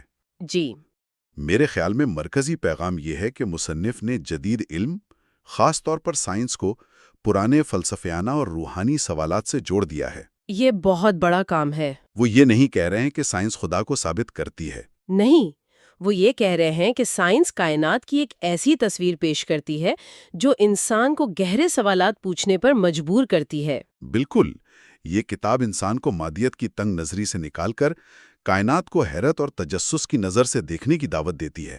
اس کتاب کی جو بات مجھے سب سے زیادہ متاثر کرتی ہے وہ یہ ہے کہ مصنف کسی کو قائل کرنے کی کوشش نہیں کر رہے۔ جی، یہ کوئی تبلیغی کتاب نہیں ہے۔ وہ صرف سوچنے کی دعوت دے رہے ہیں۔ یہ کتاب صرف دماغ کو نہیں بلکہ انسان کے پورے وجود کو مخاطب کرتی ہے۔ ایک طرح سے یہ کہتی ہے کہ اپنی آنکھیں کھولو۔ اپنے دل کو کھولو اور کائنات کو سنو، وہ تم سے بات کر رہی ہے۔ صحیح کہا، اور مصنف کا سب سے زیادہ زور اس بات پر ہے کہ اس تلاش میں خلوص اور سنجیدگی سب سے اہم ہے۔ نیت کا معاملہ جی نتیجہ ڈھونڈنے والے کی نیت پر منحصر ہے۔ وہ لکھتے ہیں کہ اگر کوئی صرف بحث جیتنے یا کسی کو نیچا دکھانے کے لیے دلائل تلاش کر رہا ہے تو اسے صرف کھوکھلے دلائل ہی ملیں گے۔ بالکل، لیکن اگر کوئی خلوص نیت سے سچائی کو سمجھنا چاہتا ہے تو کائنات کی ہر چیز، ایک پتے کا گرنا بھی اس کے لیے ایک نشانی بن جاتی ہے۔ یعنی یہ تلاش ایک علمی مشق سے بڑھ کر ایک روحانی ریاضت بن جاتی ہے۔ جی بالکل یہی۔ تو آج ہم نے دیکھا کہ کتاب خدا کی دریافت کے تمام دلائل، چاہے وہ کائنات کی وسعتوں سے ہوں یا انسانی ضمیر کی گہرائیوں سے، کس طرح انسان کی اندرونی جستجو پر آ کر ختم ہوتے ہیں، یہ ایک ایسا سفر ہے جو باہر کی دنیا کے مشاہدے سے شروع ہوتا ہے اور انسان کے اپنے اندر کی دریافت پر ایک نئے سفر کا آغاز کرتا ہے۔ ہم نے یہ بھی سمجھا کہ مصنف کے نزدیک خدا کی تلاش کوئی ایسی چیز نہیں جسے ایک بار پا لیا اور قصہ ختم ہو گیا، نہیں، بلکہ یہ ایک زندہ تجربہ ہے جو وقت کے ساتھ گہرا ہوتا جاتا ہے۔ ایک ایسی گفتگو جو انسان اور کائنات کے درمیان ہمیشہ جاری رہتی ہے، ایک نہ ختم ہونے والا سفر۔ اور یہ گفتگو ہمیں واپس اسی بنیادی سوال پر لے آتی ہے جس سے یہ تحقیق شروع ہوئی تھی، اور یہ سوال ہر سننے والے کے لیے ہے کہ وہ اس پر غور کرے۔ خدا کی دریافت، کیا یہ سفر ختم ہوتا ہے یا یہ ہمیشہ جاری رہتا ہے؟ ہم نے مولانا وحید الدین خان کی اس کتاب کے خیالات کا گہرائی سے جائزہ لیا، لیکن یہ صرف ایک نقطہ نظر ہے۔ یقیناً۔ اس بارے میں آپ کی کیا رائے ہے؟ کن کتابوں، نظریات یا تجربات نے آپ کی سوچ پر اثر ڈالا ہے؟ یہ جاننا بہت دلچسپ ہوگا۔ اپنی رائے کمنٹس میں ضرور شیئر کریں، کیونکہ یہ گفتگو یہیں ختم نہیں ہوتی۔ یہ تو ابھی